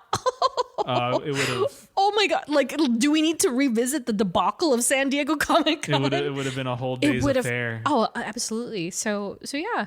But yeah, so love Vanessa, love Wade, love them together. But yeah, she's very interesting love interest for him across the board. And I would say like she's probably his most prominent. I'm probably wrong, but yeah, I think so. So notable adversaries. So like with any major character, an enemy of the X-Men is likely an enemy of Deadpool's, and they all cross over. And so I just want to talk about the major ones that cross over into live action. We're going to skirt past Angel. We talked about her a little bit in the Colossus episode. So we're just going to concentrate on the sort of big baddies here. So starting with Dr. Emery's Kilbrew. So simply said, Kilbrew was the sadistic doctor who was most responsible for subjecting Wade to experiments and practically ruining his life. Because look at him. Look what happened to him. And then, funny enough, Kilbrew seemed to regret his path in life. So he actually reemerges later in the books, and he gets in the middle of a kerfluffle between Deadpool and Ajax. And so this is Kilbrew here, and so this is this older doctor. He sacrifices himself so that Wade can actually get an edge in the fight. And the last thing he says is... It's such a great quote, too. He says, Wilson, leopards can change their spots. Monsters can shed their scars. It's never too late to break the cycle and live. And then Deadpool's like, oh, man. And then he's like, I'm sorry, Wade. And then his neck gets snap-a-dude. Yeah, he dies. But yeah, he did it for Wade because he actually felt some sort of like resentfulness for himself, and he felt really like remorseful that he did this to him in the first place. So it's kind of wild that the character went to that, and so you would think, they would bring him over into live action, but unfortunately, there is no live action counterpart for Kilbrew. He was ultimately cut for story purposes, so he was supposed to be in Deadpool 1. So instead, they amalgamated him with the next character we're going to talk about, who is none other than Francis Fanny, aka Ajax. So in the comics, Ajax is the assistant to Kilbrew, who at the time was using the moniker The Attending. Such a dumb name. What does that even mean? The Attending? I'm the Attending. And so his suit was so ridiculous. It was like black, but it was sleeveless, and it was like a bodysuit. Depending on the artist, sometimes he had an A that was like upright, and then sometimes it'd be upside down. So then it's pointing at his junk. Okay. It's so weird. So bizarre. So, as far as Ajax is concerned, it eventually slips that the attending's real name is Francis, much like the movie, very similar to the movie. And this is where the emphasis of it comes from. So in the comics, I think it was Worm. So they're in this reject house, right? The reject facility. And someone's like, yeah, he hates it. Why don't you call him by his real name? And Wade's like, what's his real name? And they're like, Francis. And so he and Wade go at it. And so this is the same time that Wade is trying to off himself. So for death. So he's like, so Francis. And he's like, where's my babe? Where is she? And he can't find her. Even though Ajax is like trying to kill him. That's funny. It's so funny. And so Ajax and Wade play the old cat and mouse game throughout the comics. And so, Wade actually seemingly successfully kills Ajax twice. And it takes a whole scenario with Thanos and Mephisto to finally send Ajax to hell. It's a ride. It's a lot. And this again it all has to do with during the death entanglement. Because of her just being present, it brings Wade into all these shenanigans. So it's pretty funny. So in the films, Francis Freeman, they changed it from Fanny, which is fine. I get it. So Francis Freeman. Imagine if his name was Fanny in the movie. Deadpool would have. Dude, it's so funny. Fanny. A fanny pack. So Ajax, portrayed by Ed Skrein, or Skrein. I don't know how to say his last name actually. Skrein. Deadpool was the first and only time we saw this character. And again, he's an amalgamation of both Ajax and Killbrew. Ajax's mutation, however, left him with super reflexes and agility, but also burned his nerves and sensitivity so he couldn't feel pain, which was his whole big ordeal. And so again, they introduced this whole most people have a mutation and we just have to awaken it. And so that's how they also got Angel's powers to come out, because he explains it when they're about to operate on Wade. And so it is interesting that when Wade's mutation manifests, that's why he's scarred. It's not because of the experimentation or anything. It's part of his mutation, which is, it's an interesting take. I forgot my last bullet point was just simply, he's a complete dickbag. He is. But he's great. He was a great adversary, especially for the first run. And he put up a good fight. And then that brings us to Bartol Utler. God, that is an unfortunate name, aka Butler. Bartol. Bartol Utler. So as we mentioned above, he was initially a member of the Weapon Plus program. And so he was doing, all these, he was enlisting mercenaries to do some deeds for him. And so after learning that Wade had been cured of his cancer, Butler sought to use the same treatment on his cancer-stricken sister. So that's where the whole thing derives from, essentially, is that Butler wants to heal his own family, goes after Wade, a whole bunch of stuff goes down.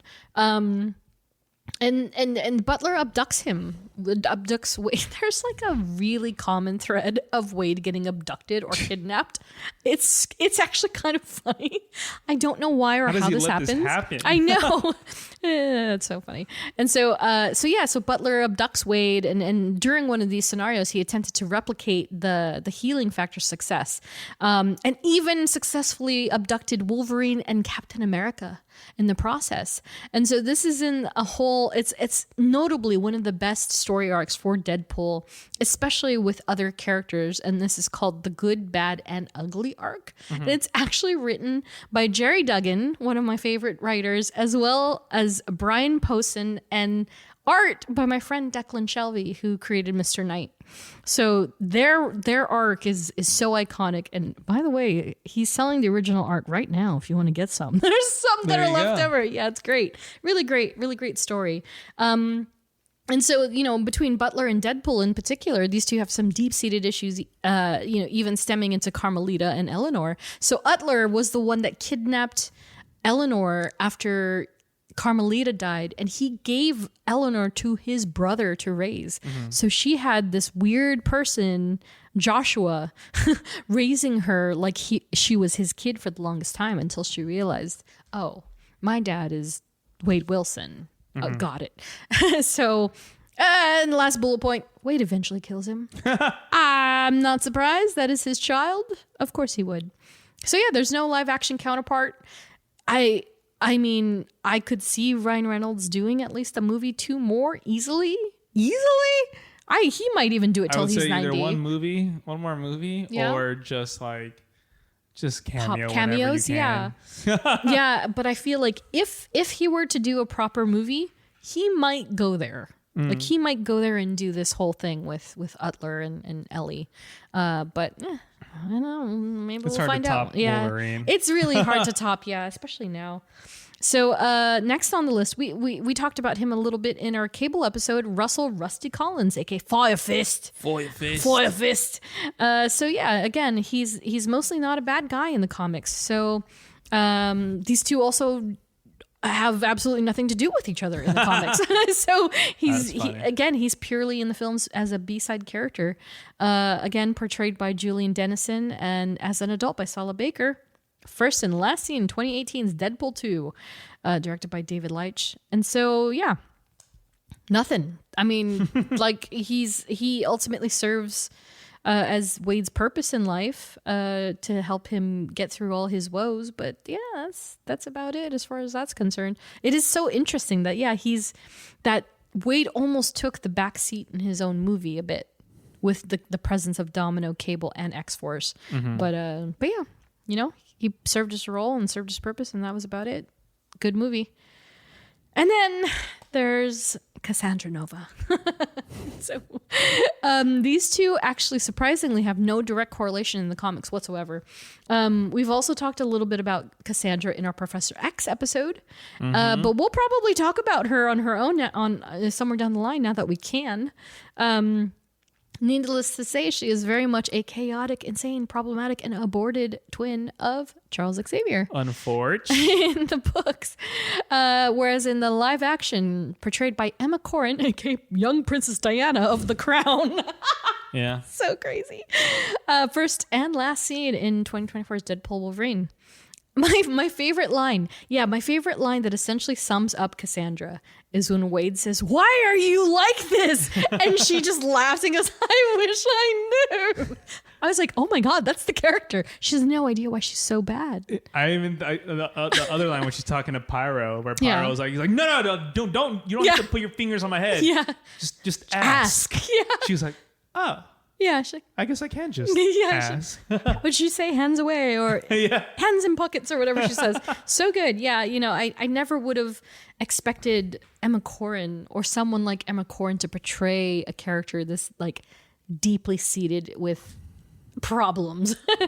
Because also there's this thing that they are, you know, and there's discourse about this online as well, is that characters like Aunt May and Agatha and Cassandra are all supposed to be older women. Like we're talking wrinkly. They've been through it. They have lived their lives old, and they're recessing them. They're making them younger and more attractive. So it is kind of like an interesting talking point. But I think Emma Corrin was so beautifully unhinged as this character. She did really well. And so in Deadpool Wolverine, she was in some way pruned from her main timeline and then became ruler of the void. And I just wants to destroy everything, I guess. LOL. Yeah, she just doesn't really have much of a side being just chaotic and wanting destruction. That was just her main purpose. And Wade just happened to be the right person to stop her. Yeah, in a nutshell.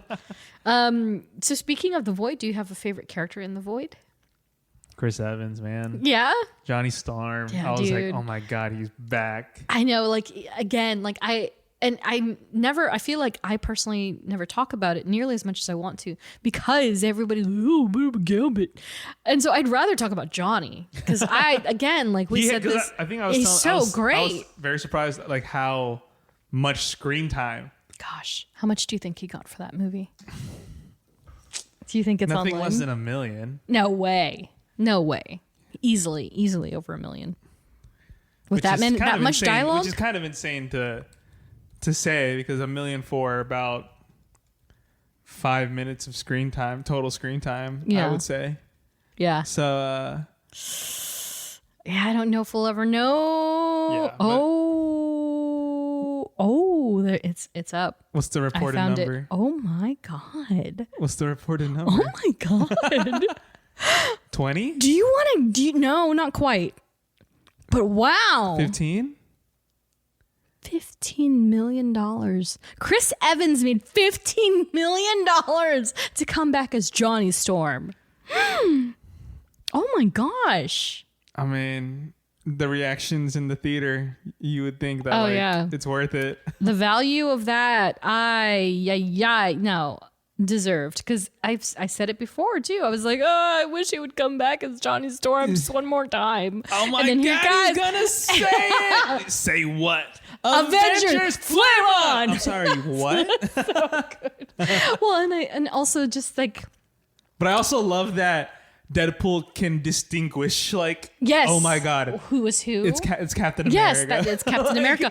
Well, that's what I loved, right? Because it's like you get the smallest taste of what Deadpool and Cap would have been like because of when he's like, all right, they're coming, stay close, and he's like, yes sir, or whatever. You're and he's like, oh my God, yeah. And then you're like, oh, it's very Cap-like, but then you realize, of course, it's Johnny Storm. And so just the payoff for that entire sequence is just so good. But I also like the unspoken detail of like there is probably like hesitancy of people. Sure. But also like why would Captain America be in the void? Right. No, there's just no and it's way. like oh, okay, There's no never way. mind. That makes sense. Like, Unless it was like, Hail Hydra. He would never be in the void. Yeah, unless it was Hail Yeah. Hydra Cap. But even then, no. Like that was so funny, and I was like, what's happening right now? When I first saw it, I think my jaw just dropped. I was like, I oh my God, literally jumped out of my seat. it's like then you see the 4 on the chest, and Yeah. you're like, oh my gosh. But it's also like I guess it's because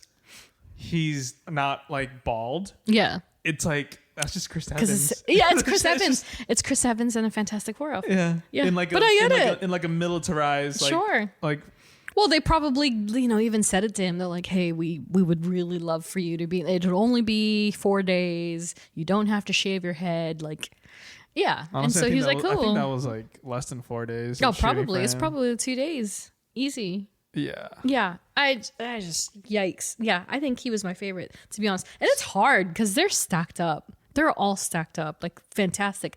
But I also, even including like Walmart Psylocke and Juggernaut and Blob, Lady Deathstrike, Azazel, I spotted a female Winter Soldier in there. Did you? The third time. Yeah. When they're having that whole discussion when it's just before Cassandra comes up and starts pulling her tricks. Mm-hmm. And the frame is that it's like Deadpool is here and Wolverine is here. And there's this perfect view of like the people in the back. And they're facing the open gate. And the Winter Soldier person is right in the middle. And I was like, oh, that's an interesting suit. Because I noticed that there's a face mask, like the lower half. And then I realized it's like, oh, there's a metal arm. That's badass. I was like, Damn. and it's a girl. I was like, oh, who are you? And so they have I want a full list of everybody who's in that sequence. Every uncredited cameo. Every or whatever. uncredited cameo, whoever they're supposed to be. And like a Toad, of course, there's Toad as well. But there's so many in there. I was like, I need a Bullseye. There's a Bullseye. Did you see and that? he's posted did you see that video of pictures. Sean and Ryan of like when they were discussing like that fight, but that part of the fight sequence of the fight with Blade and Toad, where he talks about he's like, oh, and what if Blade, like Toad shoots his tongue, Blade grabs his tongue, twirls it, pulls him closer, and stabs him in the head. And they talk about like saying like, oh, what if Blade does Yeah, this? Da, da, da. And it's that's like, cool. holy crap! Yeah, Like, it's so great. but what about I'ma make my name for myself here? But again, it's The so suit tough. It's so the suit tough. looks really good. Oh, it looks amazing. What really kills me is that even down to the shoes, like the boots, the metallic perfectly- like boots, like gleaming, the face mask. It's perfectly articulate. Everything is perfectly executed. I think that one sequence where he like was moving, Yeah. like he was like in the fight sequence, Yeah. like he was moving, like Yeah. he was like boom, he was like Yeah. whoosh wash. I was like, Yeah, he's I was supposed like, to be this looks super really agile. good. Yeah, I was like, Super this agile. looks really good. Yeah, I think what could have sold it for me, and this is because Wes Burt posted the concept art what would have sold it for me is The if he eyes. had the eyes. I literally said it. If he just had just I think I commented somewhere and people were liking it because I was like, it would have been life changing. like if he just had like Absolutely would a have been little life-changing. glimmer of the eyes. That's all, and that's what I mean. Like, because otherwise, because it is such a, and there's like a whole Reddit thread about why it's so important that he has red and black eyes. yeah. Entire Discord, an entire Reddit about it, and it's so integral to his character. Because without it, in my brain, to your point, what Jeff had said earlier was that he's so ingrained in my brain, looking a specific way, Yes. that seeing him in live action, even as Channing Tatum or Taylor Kitsch, I'm just like, not Gambit. But if Channing had the red and black, I might be swayed. I might be, because I said it again. He's a handsome guy. I got nothing against Channing Tatum. From head to toe, it was pretty much like comic accurate. He was. With the brown trench coat, 100%. the red purplish Yeah. like armor, the headwear, purple armor, the boots, and I was like, Because it was the newer version of the suit too, which is so much better than, I mean, all due respect to my Lord and Savior 92 X-Men, but the purple one is so much better because it's realistic, right? Yeah. You could actually see somebody wearing it in live action, which we did. I think I agree. The eyes would have been. The eyes yeah. would have been everything. Because again, I have nothing against Channing Tatum. I like Channing Tatum a lot. I think he's gorgeous. I don't watch Magic Mike. It makes me uncomfortable. But I love him in like 21 Jump Street. You know, I love him everywhere else. I love him everywhere else. But because he didn't have the eyes, it just felt like I'm looking at Channing Tatum in a Gambit outfit. Ooh, I'm about to make a name for myself. And he was a Joker. So I was like, I get it. They But call me the Gambit. if they just pulled him a little bit down more, just a little bit down, just a little bit, and gave him those eyes, We ain't never had a Wolverine up in here. I would have been good. I just can't deal. I just the rambly. I ain't here for the rambly. He's supposed to But be. I love that smooth. that was part of the joke. I love that it was part of the No, joke. yeah, absolutely. Like if it was being taken seriously, I Yeah, think no, I no, would have no. been like 100%. I was like, okay, like Yeah, this is yeah, kind of yeah, yeah. weird. No. But when Deadpool was like, Absolutely. I'm sorry, who was your dialect coach? The yeah. minion? It is so good. No, exactly right. So I appreciated all that and that they balanced it. They Yeah. balanced it that he is supposed to be funny and he's not supposed to be taken too seriously. There's no because there's no foundation of him. Like, right. No, like in live nothing. action. Starting from scratch. It's good. Yeah. So I like him a lot, but he still wasn't my favorite. Like Johnny Storm, to see him in that capacity. I think just seeing Chris Evans and And like just so good. like in a different light. And the rambling at the end and like the talking and just the purity that was Johnny Storm and the running joke. Like, you got him killed. But also, again, like, and I said this in our maximum effort recap, is that Elektra, like, how am I supposed to choose between Johnny Storm, Elektra, Blade? Because when did Elektra come It's out? so 2000, her own movie. 2006. 6. Yeah, Okay. because Daredevil's 2004. Yeah. Yeah, and so, and again, like I said this before, it's not perfect. She's not perfect as Elektra, but I liked her Elektra. I was good with her Elektra, and so And also, Jen Garner's is amazing. And also they got significant amount of screen time too. Incredible Like I thought screen it was time. just gonna be done after Yeah. that hideout Oh my god! scene. Just real quick, and we haven't covered Elektra yet. We should, but like that video she made in the lair. Oh, like a day in the life of Oh Elektra. my god, get out. And the way she just the sigh thing destroys me. She's so good with it. Dude, she's great with She's those. so good with Yeah. it even now that I'm just like, I'm Like so damn, that's just like riding a bike. Like Yeah. she never forgot how she to never forgot how to do it. And so that's why, again, like I cannot choose. Like they're all, even Channing's Gambit, they're all like right there next to each other. They're just varying levels of, of like how much I loved it. They ain't and never of gonna course, be another Blade. Daphne. I know. I like that whole era. I was so into Wesley Snipes with Blade. He did I was it. so into it. Also, yeah, like you said, X-23 Oh my god, is also my in girl. that is also back in that universe. I know. So I'm like, they're all so good. So I love them all. They're all my loves. And like now X-23 is part of Deadpool's universe. Exactly Because she right. got out of the void. We don't know how, but she right. did. Right. So what I surmised was that because there is some dialogue that happens there where, because like technically she's supposed to be the same She is the same D23. That's an expo. X23. Interesting coincidence, by the way. That lost Logan, who is the reason, the anchor being that is destroying Wade's world, right? Yeah. So she originated from Wade's world to begin with. So my brain was like, why is she gone? And so they do say, I think Elektra says it. She said, yeah, we don't know how we got here. Just one day somebody came knocking at our door, and then the next thing you know, we were down here. So to Paradox's point, they just wanted to get rid of that timeline. So they just started pruning anybody. So that's why she ended up down there, because there was no real reason for Laura to be down there. Yeah. But because of the anchor being gone and They're like, them let's wanting just- to fast forward everything. Let's just prune all these heroes. Let's just prune them all. Yeah, exactly right. And so that's why Laura was down there. And that's why Wade makes the request to B13, like, hey, we had a friend who, we had a couple of friends who helped us, but there's one of, he distinctly, Yes, you can tell I do. he means That her. I remember. Yeah, and so that's why she comes back. And so it's like, okay, great. They put her where she belonged. And so it just happens to finally be with Wade and the rest of these kooks. So yeah, I really love this film. I can't wait to see it again and actually finally understand it through and through. Yeah. Because those were my big beefs. I was like, I don't really understand what's happening. And so now I know. So as far as other versions in another media, my God, we could go another 6 hours on this. But I just put Deadpool core.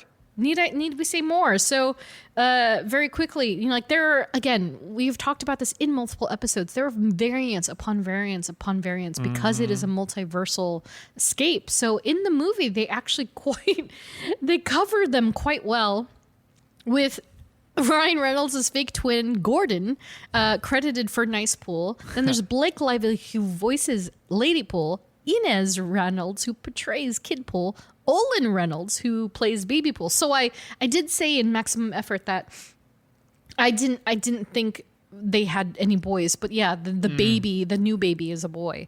So he is Baby Pool. Nathan Fillion as Head Pool. Matthew McConaughey as Cowboy Pool. Peggy the dog is Dog Pool. Stunt performer Alex Krishkovich as Canada Pool. Wrexham AFC's Paul Mullen is Welsh Pool. Paul Mullen. And then Nick Pauley opens the film as Dance Pool. Oh, yeah. So, I mean, it's Deadpool, but they call him Dance Pool. So that's good, a whole slew of variants for you. There are obviously so many more. There's I think it was the Deadpool. No, it was another annual. They literally have them. It's like an encyclopedia. There's a Wee Pool, and Wee Pool is like 2 feet tall. Like, and then so they're all there. All of them are in there. They're all in the comics. Check them out. It's really fun.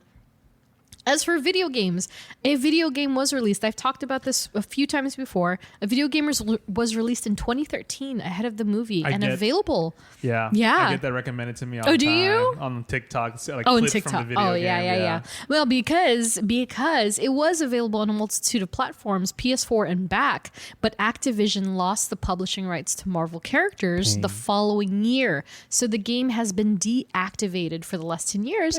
It was temporarily revived during 2016 when the movie came out, but after that, so if you see it in the store, that's it. They're not selling it online at all. So I have a copy floating around somewhere. And in that game, he was voiced by voiceover legend Nolan North, which is so crazy. Oh my God. Nolan North is he's probably bigger than Troy Baker, to be honest. They're head to head, but Nolan North, he is a man of his own. So he voiced Deadpool very well in that game. Really gave him a comical voice that I think probably influenced Ryan Reynolds's, to be honest. And then he also returned to voice Wade again in 2022's Midnight Suns game. I have not played that yet. I haven't. I think. that's the game that keeps getting recommended. To me, is it? Midnight Is Suns it Midnight game. Suns? Yeah. Because he just breaks. I think one thing that I've seen is like you're playing as Deadpool, and let's say you're supposed to do something. Yeah. But sometimes in those games, it's like where am I supposed to go? Like I don't know what to do. Yeah, because it's RPG open world almost, right? Or not open world, but not RPG. open world directly, but Yeah. When it's just like you're like, where do I go? What do I do? And then Deadpool will sometimes be like the longer it takes you, the more he's just like Agitated. he's like, oh, I really wish I could use my jumping powers right now. Oh, that's like, funny. oh, like I could really climb a wall right now. Yeah, that's really funny. Oh, that's so great. I would love to play that actually. But yeah, so yeah, Nolan North, by the way, he's been in everything. He's been in Lego DC, TMNT. He was in Uncharted. He is the character that Tom Holland plays. So he is the original in the game. So he's a big deal. So it was great that he was Deadpool and still continues to be Deadpool apparently now. So yeah, great games if you can play them. As for Almost Was, one of our other favorite portions. So I thought for sure, I was like, I'm not going to find anything. It was Ryan Reynolds. No, there was actually somebody else. So apparently, Jensen Ackles had nearly portrayed the character in Origins, but prioritized his iconic role of Dean Winchester in Supernatural, which is fair. They had like 17 seasons of that show. Like, I'm sure he was locked in, but the fact it was even an option is so wild, because apparently there was a similar situation taken when he auditioned for Smallville's Clark Kent. And then he lost that role to Tom Welling, who ended up on the show for many, many years. So it's all good because DC's got him. And he's on The Boys as Soldier Boy. Who is Soldier Boy? Yeah, who is what's his face? Homelander's dad. Yes. So he plays the equivalent of like a Bucky Barnes Captain America sort on Got that it. show. Yeah, so he's great, and he's also voiced. I think he was Red Hood in an animated series, and I think he's Batman now, or he portrayed Batman in a game or something too. So he's all DC, but I would love to see him in the MCU somewhere. I'm not sure where. I'm not sure when, but he was kind of my choice for Hawkeye. Even though he's a little too pretty. He's a little pretty, but yeah. But yeah, so he was almost Deadpool. Imagine that. That would be interesting. Yep. Otherwise, Ryan's had the role by the balls since Origins. Maximum effort. So the future of the character in the MCU, do you think he'll be, aside cameos, do you think they're going to do anything with this character? I think so, but not anytime soon. Not at all, huh? Not anytime soon. Secret Wars? I mean, sure, but I don't know how much of a role. Yeah. Maybe a little bit. Can you imagine him? Can you imagine him in an ensemble film? Like, I think that's his dream, though. It'd be so That's amazing. his dream. Obviously, that's his dream. I think he would wait. He would wait for that. Yeah, And that will be his like. That's it. He's like, oh my god, yes, I'm finally part of this wide shot. 100%. Exactly. Yeah. Can you imagine? Like, it's like all this. It's like, for instance, the Avengers assemble in Endgame, right? Yeah. And everybody's doing that slow leap, and then here comes Deadpool at the end of like the corner. He's just of like, the oh screen. my god. He's like, look at us, guys. Yeah. Who would have thought? $1 billion on screen right now. So funny. Yeah. It's a pipe dream for sure. Probably like, not until the next like team up film. Yeah. Like, I wish it was easy to, like, Spider-Man. no, I mean, Because we didn't talk about Peter Parker. I know, but he also said Peter Parker doesn't like him very much in the who comics. said, I think Zach Levi. Zach Levi or Sean Levy? Sean Levy, I'm sorry. I was like, wait, that doesn't sound right at all.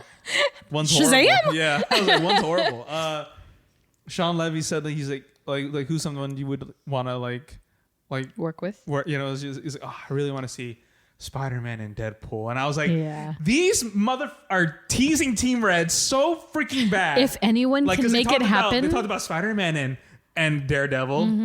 They talked about Deadpool and Spidey, and I'm like, Yep. you guys just need to just do it. Just stop playing and just do it. Legitimately, though, if anyone can get it done, it's Ryan Reynolds. Especially now, because Sony is not exactly holy cannoli. If you haven't heard the news about Spider-Verse and oh my gosh, Yeah. just go But look it up. I wish what I wanted to say is I wish it was easy to just pop in like a random character randomly in an episode, right? They're so close. It's just I wish it was like as easy as like an animation, Yeah. like X-Men 97. exactly. Yeah. Like you're like, oh, let's pop in Spidey in there. Boom, Yeah. cool. Like I wish it was easy. Like, let's say a movie, the next big movie coming up, whatever. Like I wish it was easy to just like, oh, let's just pop Deadpool in there just to make a quick remark or whatever, say something where he just happens to be in the same place at the same time. Yeah. I think that's a little bit harder nowadays because it's like, one, an actor is going to want to be compensated for their time. Yeah. And schedule, obviously, and Yep. where you're going to fly them to, type of thing. Are they going to are they going to fly to London? Or are they flying to Atlanta? A lot of things have been filming in London nowadays. Yeah. So it's like they're going to want at least $1 million, depending who it is. Easily. Yeah. So it's kind of like I wish it was easy, but like that. But I feel like we won't see Deadpool until like an ensemble film. Yeah. I think I'm okay with that. I mean, just makes sense. And no, there's always potential for some thoughtful cameos depending on who and where. But exactly. Yeah. But Especially I need a Team Red would be be perfect. would be like what if like in the Daredevil show, like it'd be so perfect if Spidey was in it. I know. Well, maybe even it also has to Deadpool. be older Spidey. That's just the rule.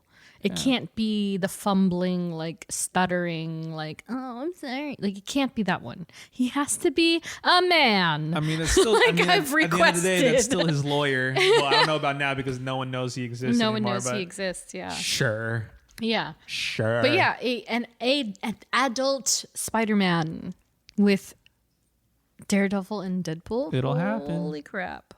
One day. That's my new. I feel like the goalpost keeps getting moved, right? As I get older. Like initially it was like, oh shucks, I'll never see X-Men proper on screen, and then X-Men movie comes out. And it's like, oh shucks, we'll never see Marvel movies on screen. Here comes Iron Man. Exactly. Oh shucks, I'll never see Gambit Origins. Oh shucks, we'll never see X-Men 92 come back. X-Men 97. Exactly. And then Daredevil and everybody else comes into the fray. She-Hulk even. Here's She-Hulk. there. And so now I'm like, okay, well now will I ever see Deadpool, the Team Red? Come They've on. been all three of them. Even Charlie Cox is like mentioned. Like, Oh yeah, he's wised up. He knows. like He's learned. Like it's not a coincidence that They're talking like about it. Deadpool has brought up Spidey. Yeah. Charlie Cox has brought up Spidey for Daredevil. Like, Yeah. there's no like what like Yeah. And now it's like They know, man.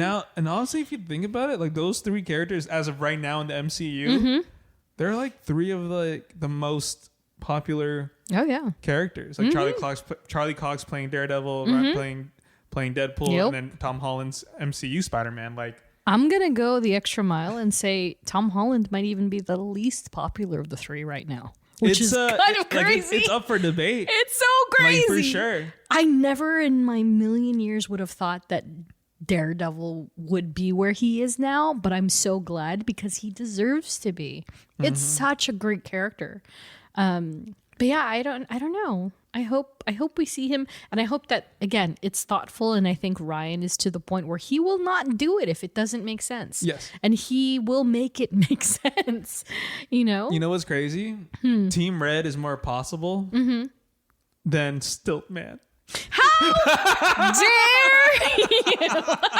We haven't talked about Stiltman in a second. I just need to at Ryan Reynolds constantly and be like, Stiltman, Stiltman, Stiltman, make Stiltman happen. He'll do it. He'll do I gotta it. bring back our best running running. Can you imagine if they even put Stiltman in a situation with Deadpool? I know. Oh my god! I don't know. Well, maybe we'll see. Seeing Team Red I on would screen die. together is much more realistic With Stiltman, than seeing though. Stiltman. What if they came together and with Stiltman? They came together to fight Stiltman. and Stiltman was the main? That'd be amazing. I would take all my money. Take all my money. Oh my gosh. So yeah, we'll see what happens with Deadpool. He's certainly not gone forever. There's just no way till he's 90. So for some suggested reading that wasn't already previously mentioned, be sure to check out 1998's Deadpool and Death Annual from Team Joe Kelly, Steve Harris, Reggie Jones, and Chris Sotomayor. This is the one that depicts the vast majority of Wade's base origin. 2004's Cable and Deadpool from Fabian Nicieza and Mark Brooks. 2010's Uncanny X-Force from Rick Remender, Jerome Pena, and Dean White. And again, anything written by Joe Kelly. That's a good Deadpool book. That's all I got to say about that. And so with all that said, that's the end of the show. Thanks for listening, everyone. Next episode, good grief, wish us luck. We're going to finally do a proper dive. It's only right after covering Deadpool that we cover the one and only Wolverine. Wolverine. Wolverine. I mean, it's about time. Like we've saved him until now. Ever since the announcement Yeah. of Deadpool and Wolverine. Because we were about to cover him, and then we're like, oh wait, no, They're like, let's wait. Like I think after like the announcement, Like of that yeah, video, we're like, okay, now we're we like, can do like it. crap, like we have to wait. Yeah, we gotta wait a year, and so it's finally here, and so I got some homework to do, y'all. So join us in a couple of weeks as we cover Logan and all things Logan. And finally, thank you to all of our Patreon supporters and a special We Are Groot salute to Andrew, Robin, Ashley, Tyler, Ed, Jenny, Katie, Sherry, Andrea, Ariel, Laura, Nats, Joe, Liz, Edgar, Melanie, and Chris. Woo! Follow us on social, STRKCNTRST. And if you like what you hear, please review, rate, and subscribe. Once again, thanks for listening. We will catch y'all in the next one. See you later. Bye. Jimmy Changa, bye. The Lord works in mysterious ways, don't I? A good day. Bye. Bye, Yukio.